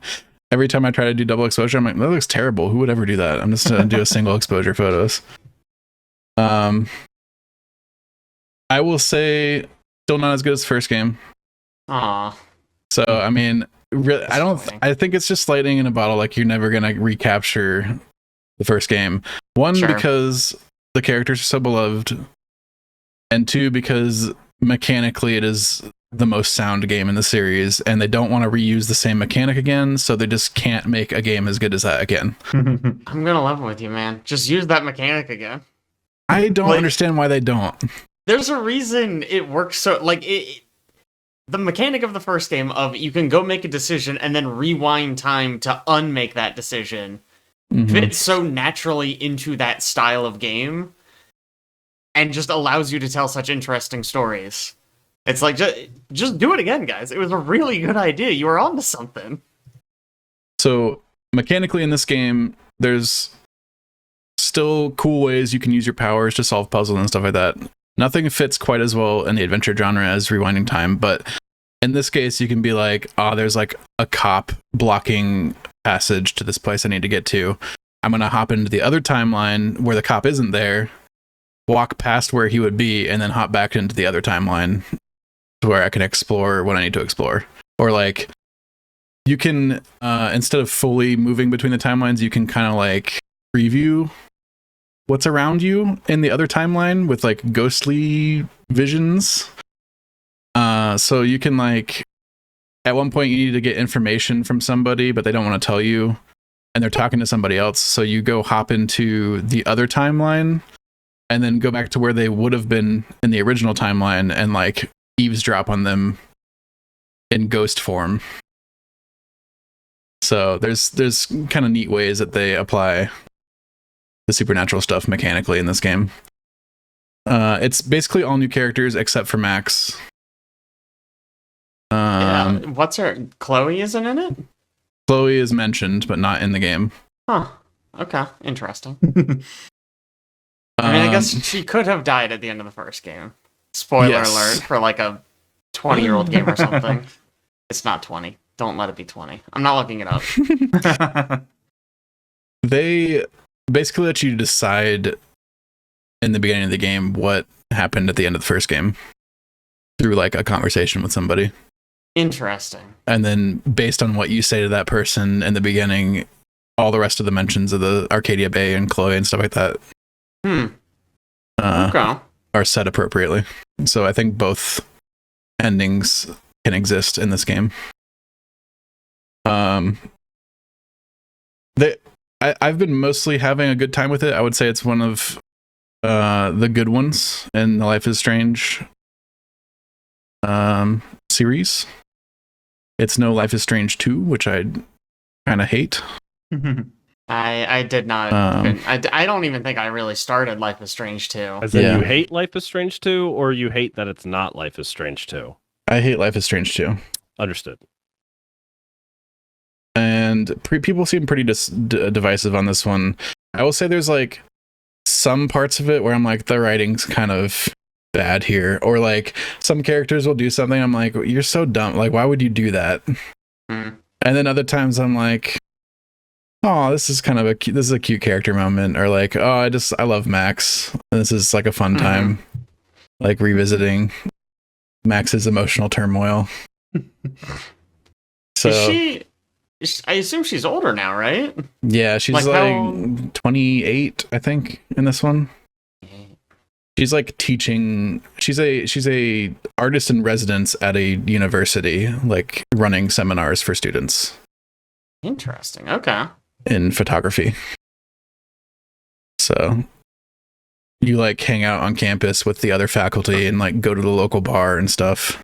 Mm. It's fun. It's just fun to see that the character progressed and in a new setting. So I've been having a pretty good time with that. Also, I have zero guesses on where the story is going or who like the culprit of the bad stuff is. So I'm very intrigued by that stuff. So far I've been happy with that. Hopefully they can land the ending and not have it be super dumb. But it's like not super obvious what's going to happen, which I'm enjoying.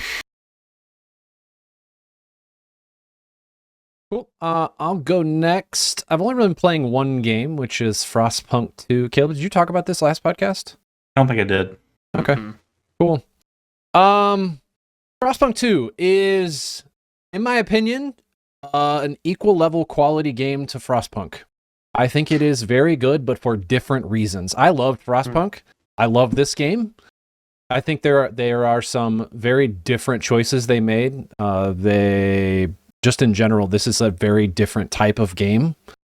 The first Frostpunk, if you haven't played it, is basically you're focused on making individuals survive in a city. You are the captain of a city. There's ice everywhere. You're trying to keep the heat on, keep people fed, keep them housed, and just keep people alive. This one is much more like society management, where you are not the captain, you are the steward. And the steward is like if you were like the prime minister of a country working with like a government that has various factions in it, and you have to navigate the sort of diplomatically or sometimes not diplomatically negotiate with various factions in order to keep them appeased and happy. And if they're happy, they will benefit you as the steward. Interesting things about this game, I will say, it very much it's a much more narrative driven game in the sense that like there is an end goal in mind like the whole time, versus Frostpunk is just about surviving. This one's like, all right, what we're doing here isn't working. We have to take the next steps towards doing something that'll help us survive for a longer period of time. And so it like leads you to different areas of the map, which Frostpunk 1 really didn't have. This has a much bigger area to explore and allows you to like build small outposts here and there where you can gather resources from and build up new areas. So that part's good. I think its faction system is really unique. It is like impossible to always have all the factions happy with you because some of them are just specifically at odds with one another. Primarily the stewards and the pilgrims. The stewards are like, we have to destroy the ice and embrace technology. And the pilgrims are like, we have to embrace the ice. We're here forever. We have to figure out how to live with the ice. And so none of the laws that you pass, none of the things that you try to do will ever satisfy both sides. And you're kind of playing this like long-term game of really pushing or promoting the views of one side while also trying to just build rapport with the other side and keep them somewhat satisfied while you're just kind of stringing them along. I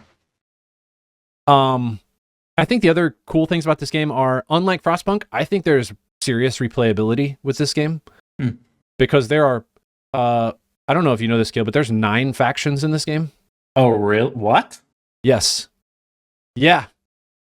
A lot of people end the game, they have 4 factions, and that is all they've experienced, or 6, depending on kind of what's going on. But yeah, there's 9 factions that can develop over the course of the game, depending on how you approach things.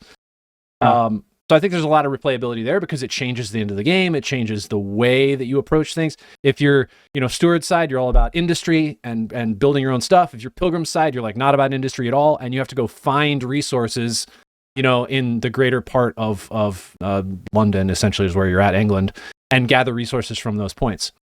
So I think there's a lot of replayability. I think it does a really good job of maintaining the tension that I felt the whole time I was playing Frostpunk.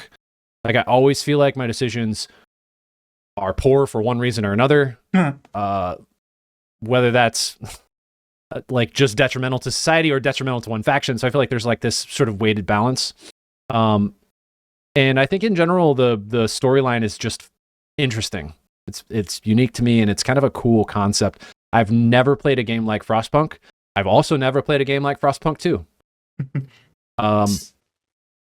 Yeah, go ahead. What were you gonna say, Jake? I don't. Well, I know a little bit about Frostpunk. So was Frostpunk 1 more of like almost like emergent story, where sort of just the way your city grew was and you were just trying to survive as long as you could?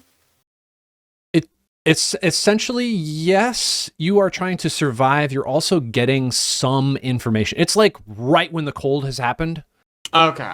And you're like just trying to survive. Gotcha. So you okay. it's been kind of cold, but now it's to the point where it's like, all right, if we don't find a home and build a home and keep people warm, we're just going to die out as a society. Gotcha. This one is Frostpunk 2 is we have all of this technology. It all exists. Mm-hmm. We just have to figure out as a society how to make this work. And so you're kind of managing that. Okay.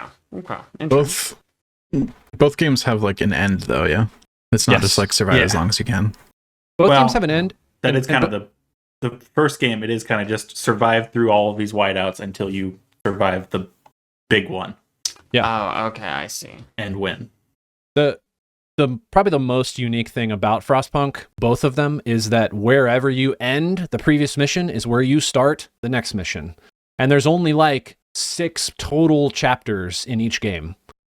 And so if you get off on a bad start and you get to like chapter 3 or 4 and you just can't recover, you will never be able to recover. So you kind of have to really game plan long term and strategize how you're going to make it to the end of the campaign, which I don't know, I find really interesting.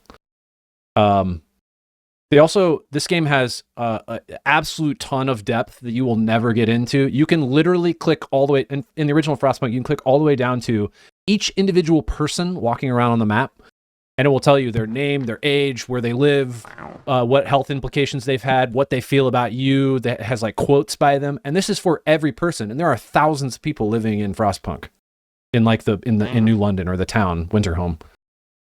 That's crazy. In this one, you're not dealing in the thousands; you're dealing in the hundreds of thousands of people. Okay. So you can't quite drill down that far, but for each person who's a part of the the parliament or the council, they all have names and they all have families, and like you can drill down into the like where they're at and what their principles and practices are and how they're going to vote on the things that you put forward. And I don't know, it's just really, there's a lot of depth to it. It's very unique. The 2 things I will say that are negatives to this game, it really emphasizes overproduction or over resource gathering, meaning even more than original Frostpunk. It is like, if you are not clicking the like button that puts them into having like overtime hours where they're just producing, you're going to lose. Period. End of story. You have to like cause turmoil. You have to cause pain for people to overproduce so that you can sort of survive the whiteout. Put those kids to work. Yeah. You can also pass laws and make children work, which you could do in the first game too. You're making me think I didn't play it on a high enough difficulty. I played on the second highest, and it was hard. Okay, well the suggested is like no difficulty. So I just put a 1 above the suggested, and I feel like it wasn't hard enough. Because the factions were basically all happy with me until the very end of the game. For like the whole thing. Caleb, you gotta remember, you're like a gamer. Yeah. So like of course it was easy, you know. And I play games. There's a big difference. Like here's the question, Caleb. How long did it take you to figure out how to sprint? That's a good question. Very I still valid haven't point. figured it out. Very valid point. So, I like Frostpunk 2. I think the storyline is really interesting with how the factions play off of each other. I think I like the first one better because I think your decisions have more impact. Yeah, you than definitely they do do not play high enough in 2. difficulty. I think that's purely what it is, because every time I make a decision, I immediately cause fervor in other factions, immediately piss people off. My like the little tension? Is it tension? The little sphere in the middle. Yeah. It's like it just explodes if I make a decision that people are upset about. Mine was virtually empty like the whole game. Wow. Yeah. I'm telling you, Aaron, I think you gotta look inward a little bit, you know? Story mode. I played on the second difficulty. I didn't play on the lowest one I suggest. Yikes. I don't know. So if I were to try Frostpunk, would you guys recommend the newest one, 2, or the old one? 1. I think 1's a really cool introduction to the style of game it is. Again, I've never played anything like it. It is the most over-connected systems of resource management in a game I've ever, like, every decision you make has something to do with every resource that you have. Sure. And so you have to manage the whole thing across the board simultaneously. And there's just not a lot like that. Yeah. It's very unique. So the I first one definitely I would say for recommend sure. starting with the first one. If you like the first one, absolutely play the second one because it's going to be not terribly similar, but in the same sort of vein. Mm-hmm. Yeah. Okay. And it definitely plays off of the storyline of the first one. Anyway, really cool. I'm having a lot of fun with it. I'm going to probably go back for another playthrough because I know there's factions I have not been introduced to yet. You're convincing me to check it out. Frostpunk's always one I'm a big city builder fan, but I've avoided it because I haven't been a fan in the past of city builders that go hard on the whole, like, really big onto the environmental, like, I don't like city builders with, like, a high difficulty curve, effectively. Oh God. Yeah, that's like with risk of, like, death and just like, oh, game over, everybody froze and died. I'm like, it's not really my thing. I also think calling Frostpunk a city builder does a disservice to what it's trying to do because you're not building a city. You are managing, like, A city. kind of, not really. You're managing surviving. You're managing the survival of a group of people. That's Who it. live in a city. They do live in There a we city. go. Okay. Wow. All right. Got it. And But- Yeah, it is a city builder that is also a survival game. do you build things in the Like- place where they're surviving? In the first one, Like, do you you build build things. the In the second thing, like a city building, they're maybe? in? A collection of buildings grouped close together. What do you call that? yeah, it's tough. A home. Yeah. Anyway, Frostpunk 1, great place to start. It's a cool game. I would say if you don't really like a high difficulty curve, play on a low difficulty because it's not. Just Literally, call Caleb. Play on Next- second level difficulty. It's not that bad. Have Caleb do a let's play or just a playthrough, and you can watch it. That's fine. Oh, or you could, if you're ever on a decision you don't know what to do, call Aaron and do the opposite. Because it Yeah, sounds like yeah. all of his were bad. Woof. This Frostpunk is not the game where you look at it and you go, "I'm going to play on the highest difficulty possible," because it You're literally still a gamer. says if you make one wrong choice, it is the end. Like you cannot survive unless everything is exactly perfect. Don't choose wrong. Disappointed in you. Yeah, why would you choose wrong? It's a great Exactly. question. Yeah, just choose right every time. I mean, I chose realism mode on Call of Duty Black Ops 6. And that game was friggin' hard, dude. It's shot from all over the place. We'll get there. Anyway, Isn't it only veteran? whatever it is. The top realism was Modern Warfare, right? Yeah. Okay, yeah. Caleb, what have you been playing? I've been playing a couple Metroidvanias. Shut up. Yeah. Did you You're kickstart so any of them? dumb. All of them. No. I was love that very you're not hesitant. sure. No. I love that. Here's the thing. I kickstarted the game, the previous game that these people made, but Mhm. I don't know if I kickstarted the second one. I don't think I did. You played I don't both of think so. these from my licenses, so I don't think so. Oh, did I? There you go. Okay, I didn't. So Crypt Custodian is the first game. It is made by the people that made Islets. I talked about that Metroidvania a while back. But Crypt Custodian is a top-down Metroidvania. You play as a cat who has died and gone to the afterlife, and you are sentenced for being a bad kitty to clean up the afterlife for all eternity. So you go around with a broom, cleaning up. You lost me killing a bad monsters. kitty. Yeah. That's Well, not doesn't a make thing. sense. Well, you're a very good kitty, but in order to get to the person who's sentenced you, you broke one of her statues, so she sentences you as being a bad kitty. Okay, forever. so they're a bad person. Got it. You Maybe. get tricked. Maybe, but it's pretty good. It's got the sort of Hollow Knight badge system going on, which I always enjoy. And there are a lot of them to find As many as Hollow Knight? on par. Wow, okay. Yeah, I would say. Don't you think, Alex? There are, from the screen that has a bunch of empty slots, a lot of them. Oh, you haven't played very much yet, huh? Nah, I've played like a couple hours. Okay. It's pretty big. It's pretty sprawling Metroidvania. The combat itself is not particularly intense or difficult, Some of the bosses are pretty interesting and add some difficulty, but overall pretty normal on the You're difficulty. playing on hard, yeah. Yeah. I didn't think hard was that hard. Yeah. Yeah, not that hard. Another capital G gamer over here. Yeah, Yeah. apparently. What the heck? I do is like there a setting that above hard? there's not. Mm-mm. Wow. I do like that it's a top-down game, but you have a jump, so you can use that in combat a lot to avoid attacks, which feels pretty cool. Yeah, you essentially have 2 dodges Yeah. or 2 ways to move around attacks, which is pretty generous on avoiding stuff. Also, something that I really like, because there's a lot of platforming in the top-down aspect, but it's very generous about where you land. So if there's like a platform you're trying to land on and you get just a little bit off the edge, it just like kind of shunts you onto the platform and shows a little ghost of you like dashing, which I think is nice. It makes it way less annoying to do some of those sections. Yeah. It also literally puts like a target on the ground where you're going to land. Yeah. So there's no question about depth perception or anything.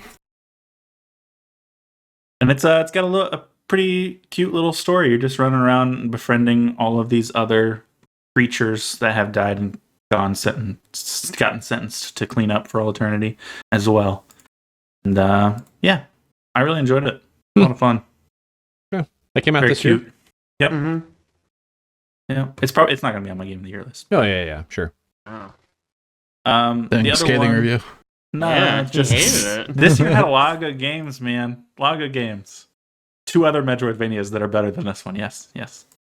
But the second one I've been playing True. is Bo Path of the Teal Lotus, which I know Alex played that one already. Mm-hmm. I've been really enjoying Bo. It is a side-scrolling Metroidvania, lots of platforming. It's kind of a lot heavier on platforming than it is on combat. Kind of in the Ori category, I think, Mm-hmm. as far as Metroidvanias go. It is absolutely gorgeous to look at. Really pretty. I've gotten a little annoyed at this point with the writing because they just throw in a bunch of Japanese words everywhere. It's just throwing me off. Like, Racist? a lot of places that just don't. Mhm. Why? That's what I just heard. Just why? Like, I hate Japanese. Is all. No, it's just I don't Jeez. know. Yikes. It just gets annoying sometimes. I'm like, just tell me what it is. Right? Yeah, tell us how annoying the Japanese are, Caleb. Please, go on. But it's been really fun. The platforming in particular is really good in it. How, There's some... Sorry, go on. No, go ahead. I was gonna ask, how's the level of polish? Because this is the one that got left without a publisher when Humble yeah. shut down there. I mean, I don't know that I've had almost any bugs with it. Okay, At I'm all. glad to hear it. Yeah. Because that story was super heartbreaking. Yeah, no kidding. Yeah, this is the one Humble Games just gave up on. Mm-hmm. Yeah. But I've been really enjoying it. I'm not quite done with it. I think I'm approaching the end. It doesn't have too much of a story to it, unfortunately. It's got more like... It's got like little tiny story arcs for people that you meet, but there's not really a ton of story going on in general until kind of the very later portions of the game. So, explore. Yeah. Traversal is like the main thing in that game. Just getting around is the fun part. Mm-hmm. Because like the whole map is just set up as platforming challenges. Mm. Does it have any like what's that area called? White Palace level difficulty of? Nothing that intense. No. Okay. There's one section that's got some pretty difficult platforming, but it's still not to that level. Got it. Cool. Jake. All right. Yeah, the only thing I've really been playing recently is Metaphor Fantasio. This is the fantasy Persona game. I am almost 30 hours in. It's really good. I don't know. I know I talked about this last podcast. But it's really good. I've gotten further along with like a lot of the characters and stuff, and so that's been enjoyable. The main plot, I think the main thing I've enjoyed about this rather than Persona, I guess there's a handful of things I could talk about. Persona 5 feels very formulaic. It's basically like you get to an area, you start like a chapter, and it's like that guy's being a real dickhead. And so then you go into the mental world and you beat up his mental whatever, and then you fix the problem. And that happens every single time without fail. There's also Persona 5 does this thing where there's like a big bad and you're not supposed to know who it is. But literally the second the character shows up on screen, it's like, that's him. Like everyone knows that's him. But they treat it like a big reveal. And this metaphor, I'll just call it Fantasia, that's a shorter name, has been more unexpected. It doesn't follow the exact same formula, which I have very much enjoyed. Like, it's still very, like, chapter-based, but I don't get there and go like, oh, okay, I know exactly who the bad guy is, I know exactly what we need to do to defeat them, whatever. It's also been nice, since it's fantasy and not high school kids, I feel like the character diversity is a little bit better. Just like, having played Makes Persona sense. 3, 4, and 5, there's a lot of overlapping character traits, you know what I mean? Like, you get the best friend who's kind of an idiot, like, the pretty girl, the cold loner type. Whereas in this one, there's, like, I have, like, a disgraced knight who has, like, a complicated history with, like, the current ruling class, and I just met a guy who, like, went into hiding after he, like, lost his son. And it's like, yeah, those people aren't going to show up in Persona. You can't be 18 and have a dead kid, that's a bit much. So it's just been really cool to see kind of a new way of exploring that kind of game. So I've been really enjoying that. The other thing that's cool is it has a system. Persona 5 Royal ultimately had a system where you could kind of skip the turn-based battles if you were high enough level. It was linked to a certain character. You had to get like a certain level in your relationship with them to unlock that ability. In Metaphor Fantasia, you just get that. If you are a certain level above the enemies in the dungeon, you can just hit them in the overworld, and it's like, they died. Good job. You get some experience. That's nice. It's very, very nice. I'm a little worried. I think I over-leveled, because I reached the point where I went through like an entire like story dungeon and didn't have to fight any monsters, and I was like, uh-oh. I think I got carried away. Too much side stuff? Here's what happened. Anyone who has played Persona, this is going to be a bit of a long tangent. It's fine. I'll go fast. Managing your mana within a dungeon is so freaking important. Because you want to be able to do a dungeon in one day, because Persona has like a time system. Whenever you go to do something, it takes a time slot. So what you want to do is you want to go to the main story dungeon and do it all in one go, so you only spend one day doing it. So it's really important to make sure you can get your mana back, because once you spend it, it's really hard to get back without using consumables, and consumables are hard to get, or they cost money, or whatever. And so in this game, one of the kind of ways I found to get it, there is a class you can equip to your character called the Mage, and whenever you defeat a character in the overland combat without going to the turn-based battle, you get an MP for every enemy you kill. So I was like, okay, it's like right before the boss, I'm like half full on mana, I'm just gonna run a circuit and get all my mana back. Which means I accidentally got a bunch of XP as well. Wow. And so now I'm just super over-leveled. You just ran through a dungeon multiple times. Got it. I had to get my mana back. There was no other way to do it. Everything else, there are consumables you can use, but in each like area I've been to, there's a merchant who sells 2. That's it. That's all you freaking get. So Makes like, sense. oh, it's so frustrating. I did find a better way to do it. I won't talk about it because I think people on this call are going to play it eventually. But I did find another way to get mana that I'm very excited about implementing, because it means I don't have to do that anymore. All that to say, it's really good. I like this game a lot, and I'm excited to play more of it. The other thing I've been playing, and I haven't played this in a while, actually, because Metaphor came out, but I didn't want to just have one game. I played Nine Souls. I started Nine Souls. It's another 2D Metroidvania. It's really, really good. It took me a while to kind of click with the weird, like, parry talisman symbol. I was actually, when I first started playing this, I was like, oh, I'm gonna complain about this. This is kind of annoying. But then I did a boss that felt like the difficulty was tuned really, really well. And it just kind of clicked in a way that it wasn't before. That big centaur boss? The centaur guy, yeah. I think the one I ended up really liking was the lady who had the 2 vampire minions. Oh, okay. I really liked that fight. I guess I like duo fights a lot of times. I've noticed about myself, and so that one just felt really fun to do. I think it also helped. I unlocked. There's like a skill tree, and it basically when I'm talking about the talisman system, it basically has a thing where you parry attacks. It's very parry focused, and when you parry, you get like these charges, and then you do a move where you dash through them, leaving a talisman on them, and then you can detonate it for like a crap ton of damage. And as you level up, you get like different ways of doing that.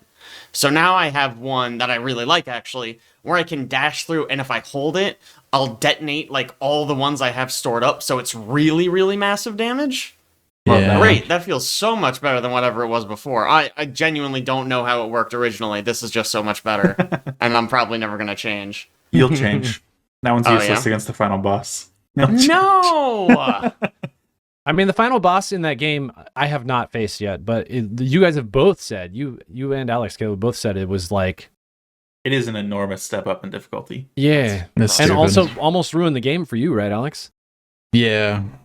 That's annoying. I don't think Charlie switched talismans. Oh, really? When he fought her. Man. That one's so bad against... You just have no time to get it off. Ever. Yeah. Gotta find the 2 areas in her chain of attacks where you can do it. But I can just do it anytime with the other one. Yeah. Anytime I got full charges, just boop. I do find it very annoying that the different talisman types are linked into the skill tree.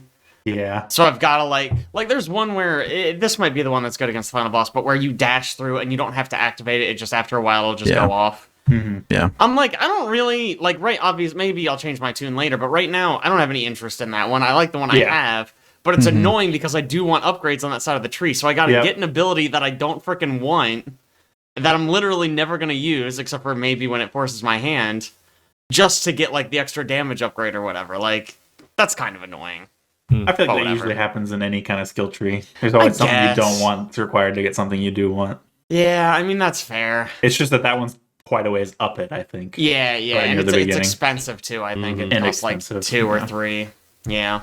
And by the end of the game, you've done that whole tree. Like, yeah, I mean, I kind of figured looking at it, I was like, I'm probably going to completely fill this out, or at least all the parts that matter to me. Yeah. So I can't complain too much.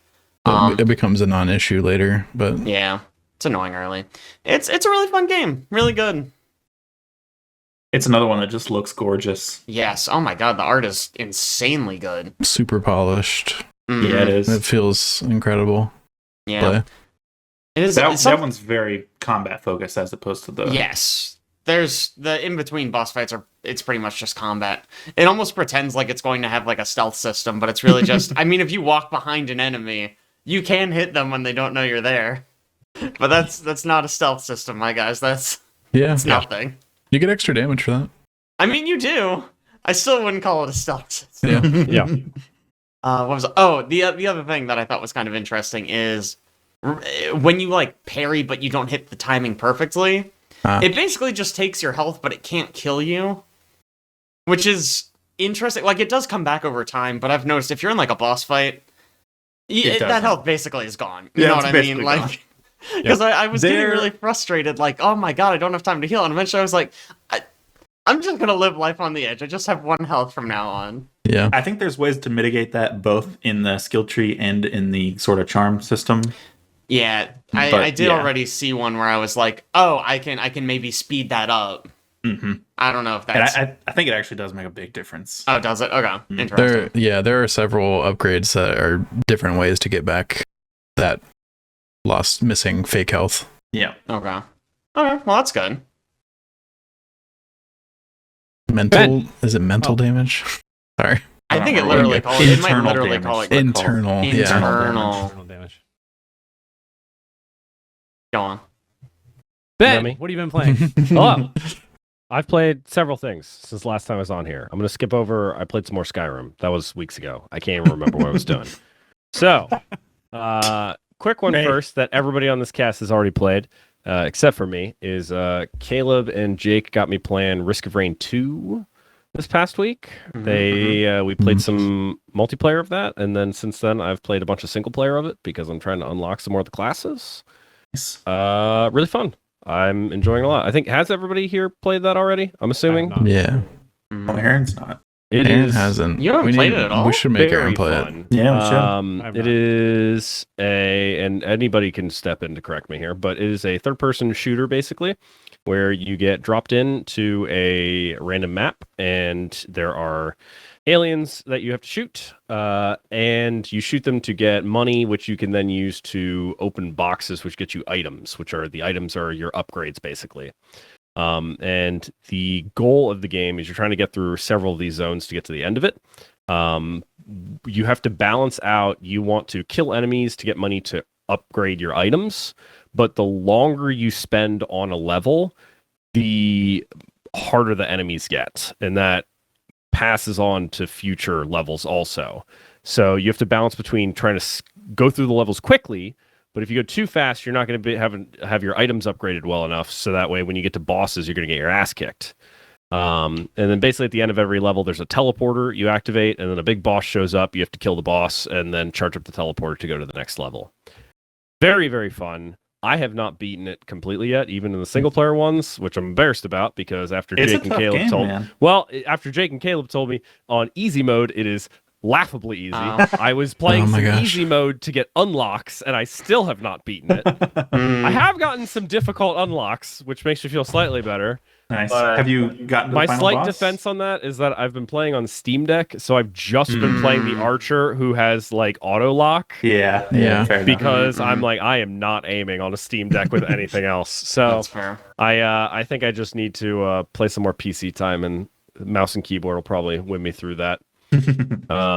But it is a blast. I'm having a lot of fun single player, and I'm looking forward to finding some time to make a bunch of people play multiplayer with me again. Have you made it to the last boss? I don't think I have yet. No. Okay.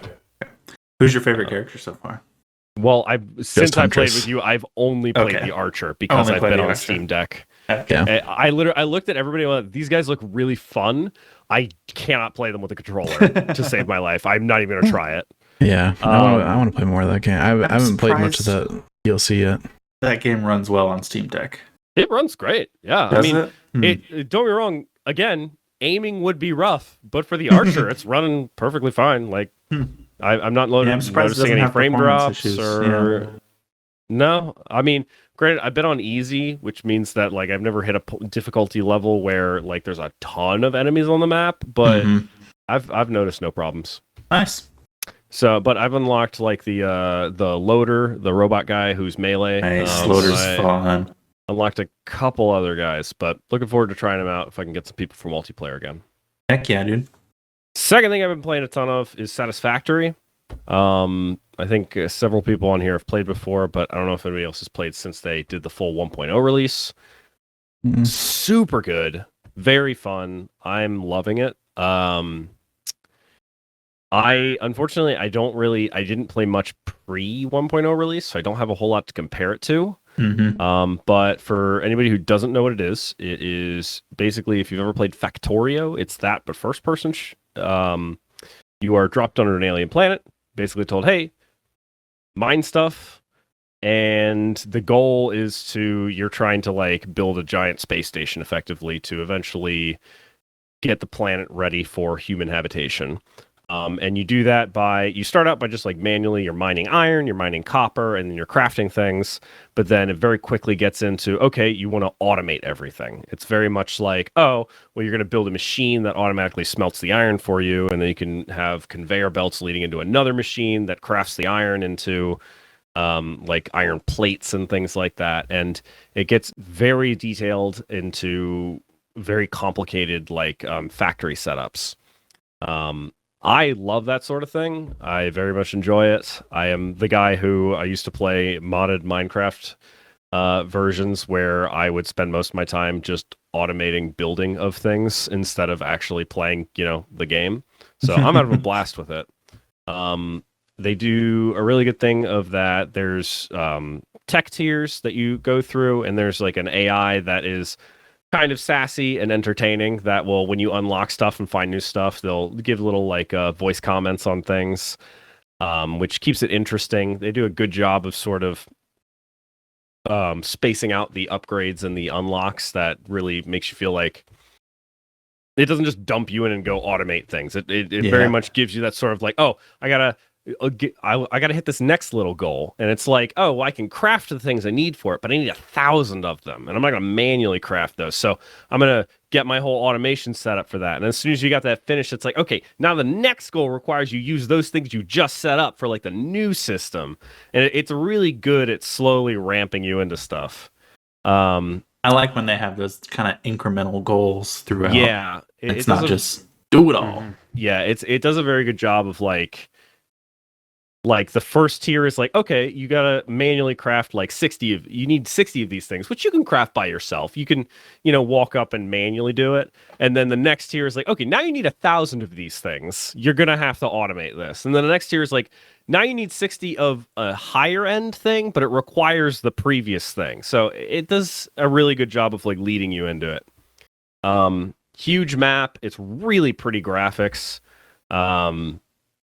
I don't know. I can't say enough about this. This is going to be on my game of the year for the end of the year. I would recommend it for a lot of people. That being said, it is very much, you go in with the mindset of like, I'm trying to like optimize and like make things efficient and if that's not your deal, I wouldn't go into it. The problem is also like personalities can really clash in this. Like if you end up with somebody who's very OCD about layouts. It is multiplayer. What are you talking about? I have only played single player, but it is multiplayer. Yeah. I could definitely see personalities clashing.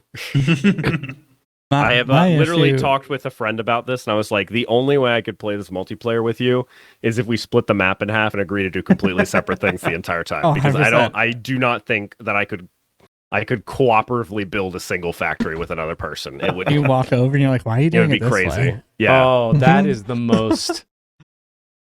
That gets me hot. Woo! I'm already sweating. I love like once you problem solve something and then you get a new element or piece of equipment or something, you're just like, oh god, I have to like almost erase everything to put this somewhere. That's where it just screws me up. Heck yeah. It can get frustrating, but I like it a lot. If that's the sort of thing you like, I'd say go for it. I know I've talked to Jake about this outside of the cast already, and I think about like 10 seconds into the description, he went, nope, not touching it. Yeah, that is not which is fair. It's not for everybody. But Jake, you could just be the hunter. Ben will do all the guns and stuff, and then you just go and kill aliens. There's a lot of exploration. There's stuff scattered all around the map. They do a good job of like, basically they have put in what is effectively trophies around the map. But the trophies are rare items that you can use for crafting stuff. So, like, for example, there's one thing which, for those of you who haven't played since 1.0 came out, a new thing they released is there's orbs. They added in orbs. But there are orbs. What'd you say? Is this Bungie? Who's making But there are these alien orbs scattered around the map, and you can use those for crafting. And the main thing you can do is you can create dimensional storage with them. So you can have your factory feeding stuff into the dimensional storage, and you can just access that no matter where you are on the map. Oh wow! And then there's an upgrade tree, because you start out with only being able to hold like 100 of a single thing in that dimensional storage, and then you can use those orbs to upgrade it to hold more and more of it. So it does a really good thing of like if I'm exploring around the map and I see one of these, I get pumped because A, they're hard to find, and B, once you get it, you can upgrade to use really useful stuff. So I like that it kind of made the collectibles part of the game that you're actually using. Like, I had a lot of fun in like Spider-Man, like finding the collectibles, but once you find, they're more just for collecting. They don't do anything. Versus in this game, they're actually like part of the system, part of your upgrades and tech tree and stuff. Game is cool. Have you gotten to the zip lines? You have zip lines? I have not done that yet. No. You don't even need zip lines in that game anymore. You just make those tubes with the speed accelerators on them, and you put a slight ramp at the end, and you just throw yourself across the map. A lot of people, and I don't again, I don't know if this was in the earlier game, but you can get basically a hover pack that lets you just like fly as long as you're hooked up to your electric system. There, eventually you can get a jetpack too that uses fuel that you can fly anywhere, but there's a lower tier one that's just as long as you're within range of one of your power lines, you can just fly like wherever. I saw a guy figured out with the zip lines that you can be on the zip line, jump off, create a new one, and land on the new one and keep going. He would just like zip across the map everywhere he's not been. Wow. It's basically the same thing Pretty with the good. hover pack. People have been like, oh, as long as you just keep making new power lines that align ahead of you, you could just keep using the jetpack, the hover pack. In a early version of the game, slide jumping was busted, and as if you had unlimited frame rate and you had high frames, and you did a slide jump, you could just clear the map. Wow. That's not it anymore. Slide jumping is still definitely faster than regular sprinting. Like that, like I have the crouch jump on. I think I'm just doing that when I'm sleeping now. I'm doing it so often. Yeah. So that's definitely still in the game as a way to move faster, but no, it's not jumping you off the map anymore. I highly recommend a YouTube channel called Let's Game It Out and his recent Yeah. Satisfactory video. Good. It's all of his videos are excellent. I'll have to check that out. I'm still going through. I will say I've been really careful. I've been watching a lot of videos on like people recommending like how to like optimize like setups and stuff, but every time I cut it off before they get past me in the game in terms of tech tree every time, because I'm like, I don't want to spoil myself for what happens at least. This is Sorry about spoilers for zip lines. No, it's okay. this is the Some most stuff I just know, like optimized factory. like the hover packs and jetpacks. I know about those. I haven't gotten to them yet, but it's more like I just started like working on like steel production, and I know there's a bunch of like metals and things you get after that, but I haven't looked at any of it yet. Gotcha. Alex, are you talking about the vertical factory video? Yeah. Oh my gosh. Oh yeah. Okay. All right. Yeah. What a great channel. The last thing I started playing was a game called Economics, however you'd pronounce that. I spelled it in there. It's ECOGNOMIX. It is about a 75% roguelite and 25% city builder. No way. That's weird. I know, it's shocking. So basically what this game is you are controlling basically a town of gnomes, effectively, they find these old mines, and they go down in the mines, and you are trying to get resources from down there. For some reason, and I don't know why they did this, the resource you're getting in the mines is wood. You are cutting down trees that are growing in the mines. I don't know why you don't just mine stone. That would because make more that's sense, hilarious. but it's trees. It's the funniest thing I've heard all day. That's great. There are no trees on the surface. It's just empty. I don't know. You go into the mines, there's trees everywhere. So the way the game works is it's kind of like almost a tactical game. So you go down and there's a mine level with a layout, and there's trees, and then there's chickens, because there's also chickens in the mines for some reason. They live in the trees. And you have Mine. and you have different units that you can basically purchase using wood to drop into the grid. The units will then, it's a turn-based system where the units will automatically act however that particular unit is. So like a base unit you have is like the like the forester, who if you drop him next to trees and you hit go for the turn, he will cut down trees next to him. And every unit gets like 7 actions on a turn. So you try to plan out like, oh, you want to be like near enough trees that he doesn't waste actions effectively. And then you've got other units that are like hunters that will shoot the chickens to get meat out of them. The reason that's relevant is because every turn you go, there are bats in the caves, which will then come in and steal some of the meat from you. You run out of meat, the bats attack you, and you get sent back up to the surface. So it becomes bats in a cave. I mean, I makes know, no it's sense. crazy. The chickens would eat them all. Yeah. Yeah. The game is a little The silly, alpha predator. as you can tell. But it becomes this concept. It becomes this interesting thing where you're trying to get the wood while also getting enough meat to survive the bats. And then you hit a point where you're like, okay, it's not worth sticking around, and you can go down a level to another level of the mine. And it becomes this kind of going further and further down as you're trying to get wood while also keeping up with the bats. And then as you go on, there's also shops in the mine where you can upgrade your units to do better. And then eventually there are also like little mini bosses that you can fight, or at the end of the mine, there's a big boss that you have to fight. Is traversing the mine levels like a Slay the Spire kind of Slay the Spire, yeah. So you start at 1, but then as you go down there, it branches, so you can pick what route you take through the mines. Gotcha.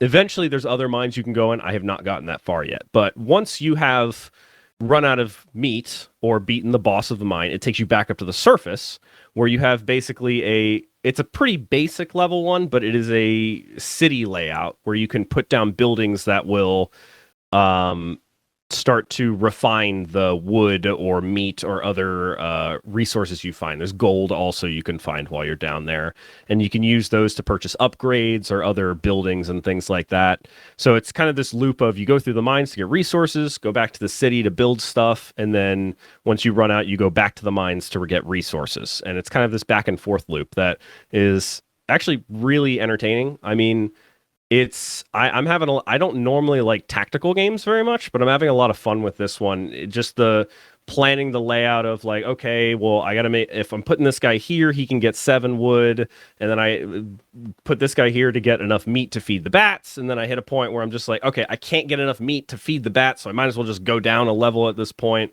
I'm having a lot of fun with it. I've been playing it on Steam Deck mostly, which it runs great on. No complaints there.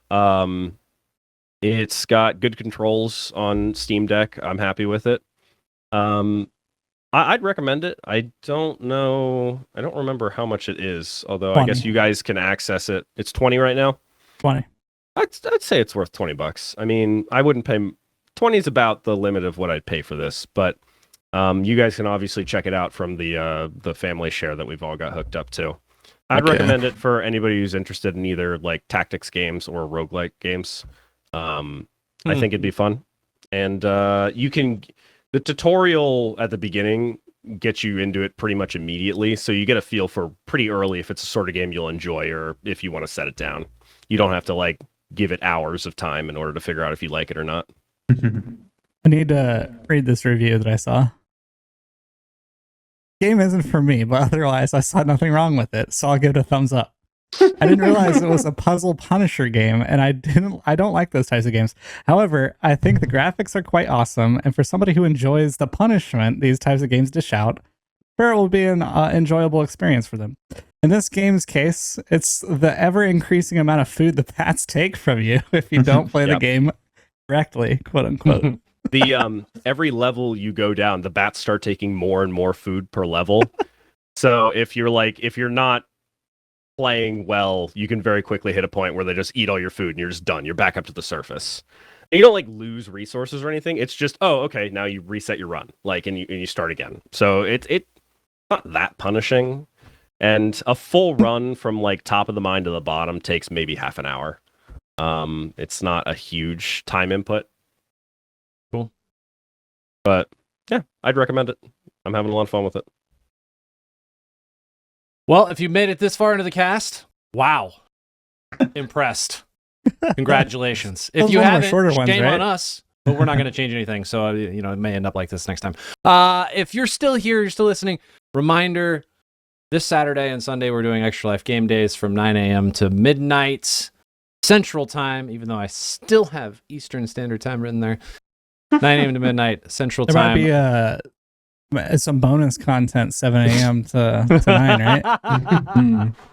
Dad was messaging me while we were talking. He's like, "Yo, you want to go to play disc golf and live stream it?" That morning. Yeah. We could have just done a full 24 hours straight stream if you guys didn't want to sleep. Oh, I'm sorry. Shouldn't have brought it up. Anyway, please join us. Please donate Extra Life. Even if you don't donate to us, donate to somebody. This goes to Children's Miracle Network. Us. Helps kids in schools. Should be us, love the though. donation. It would be cool if it was us. Yeah. My Cash App is. No. Anyway, I'll definitely thanks so much for pour it joining us. along. Thanks so much for joining us. We'll catch you next time. See ya.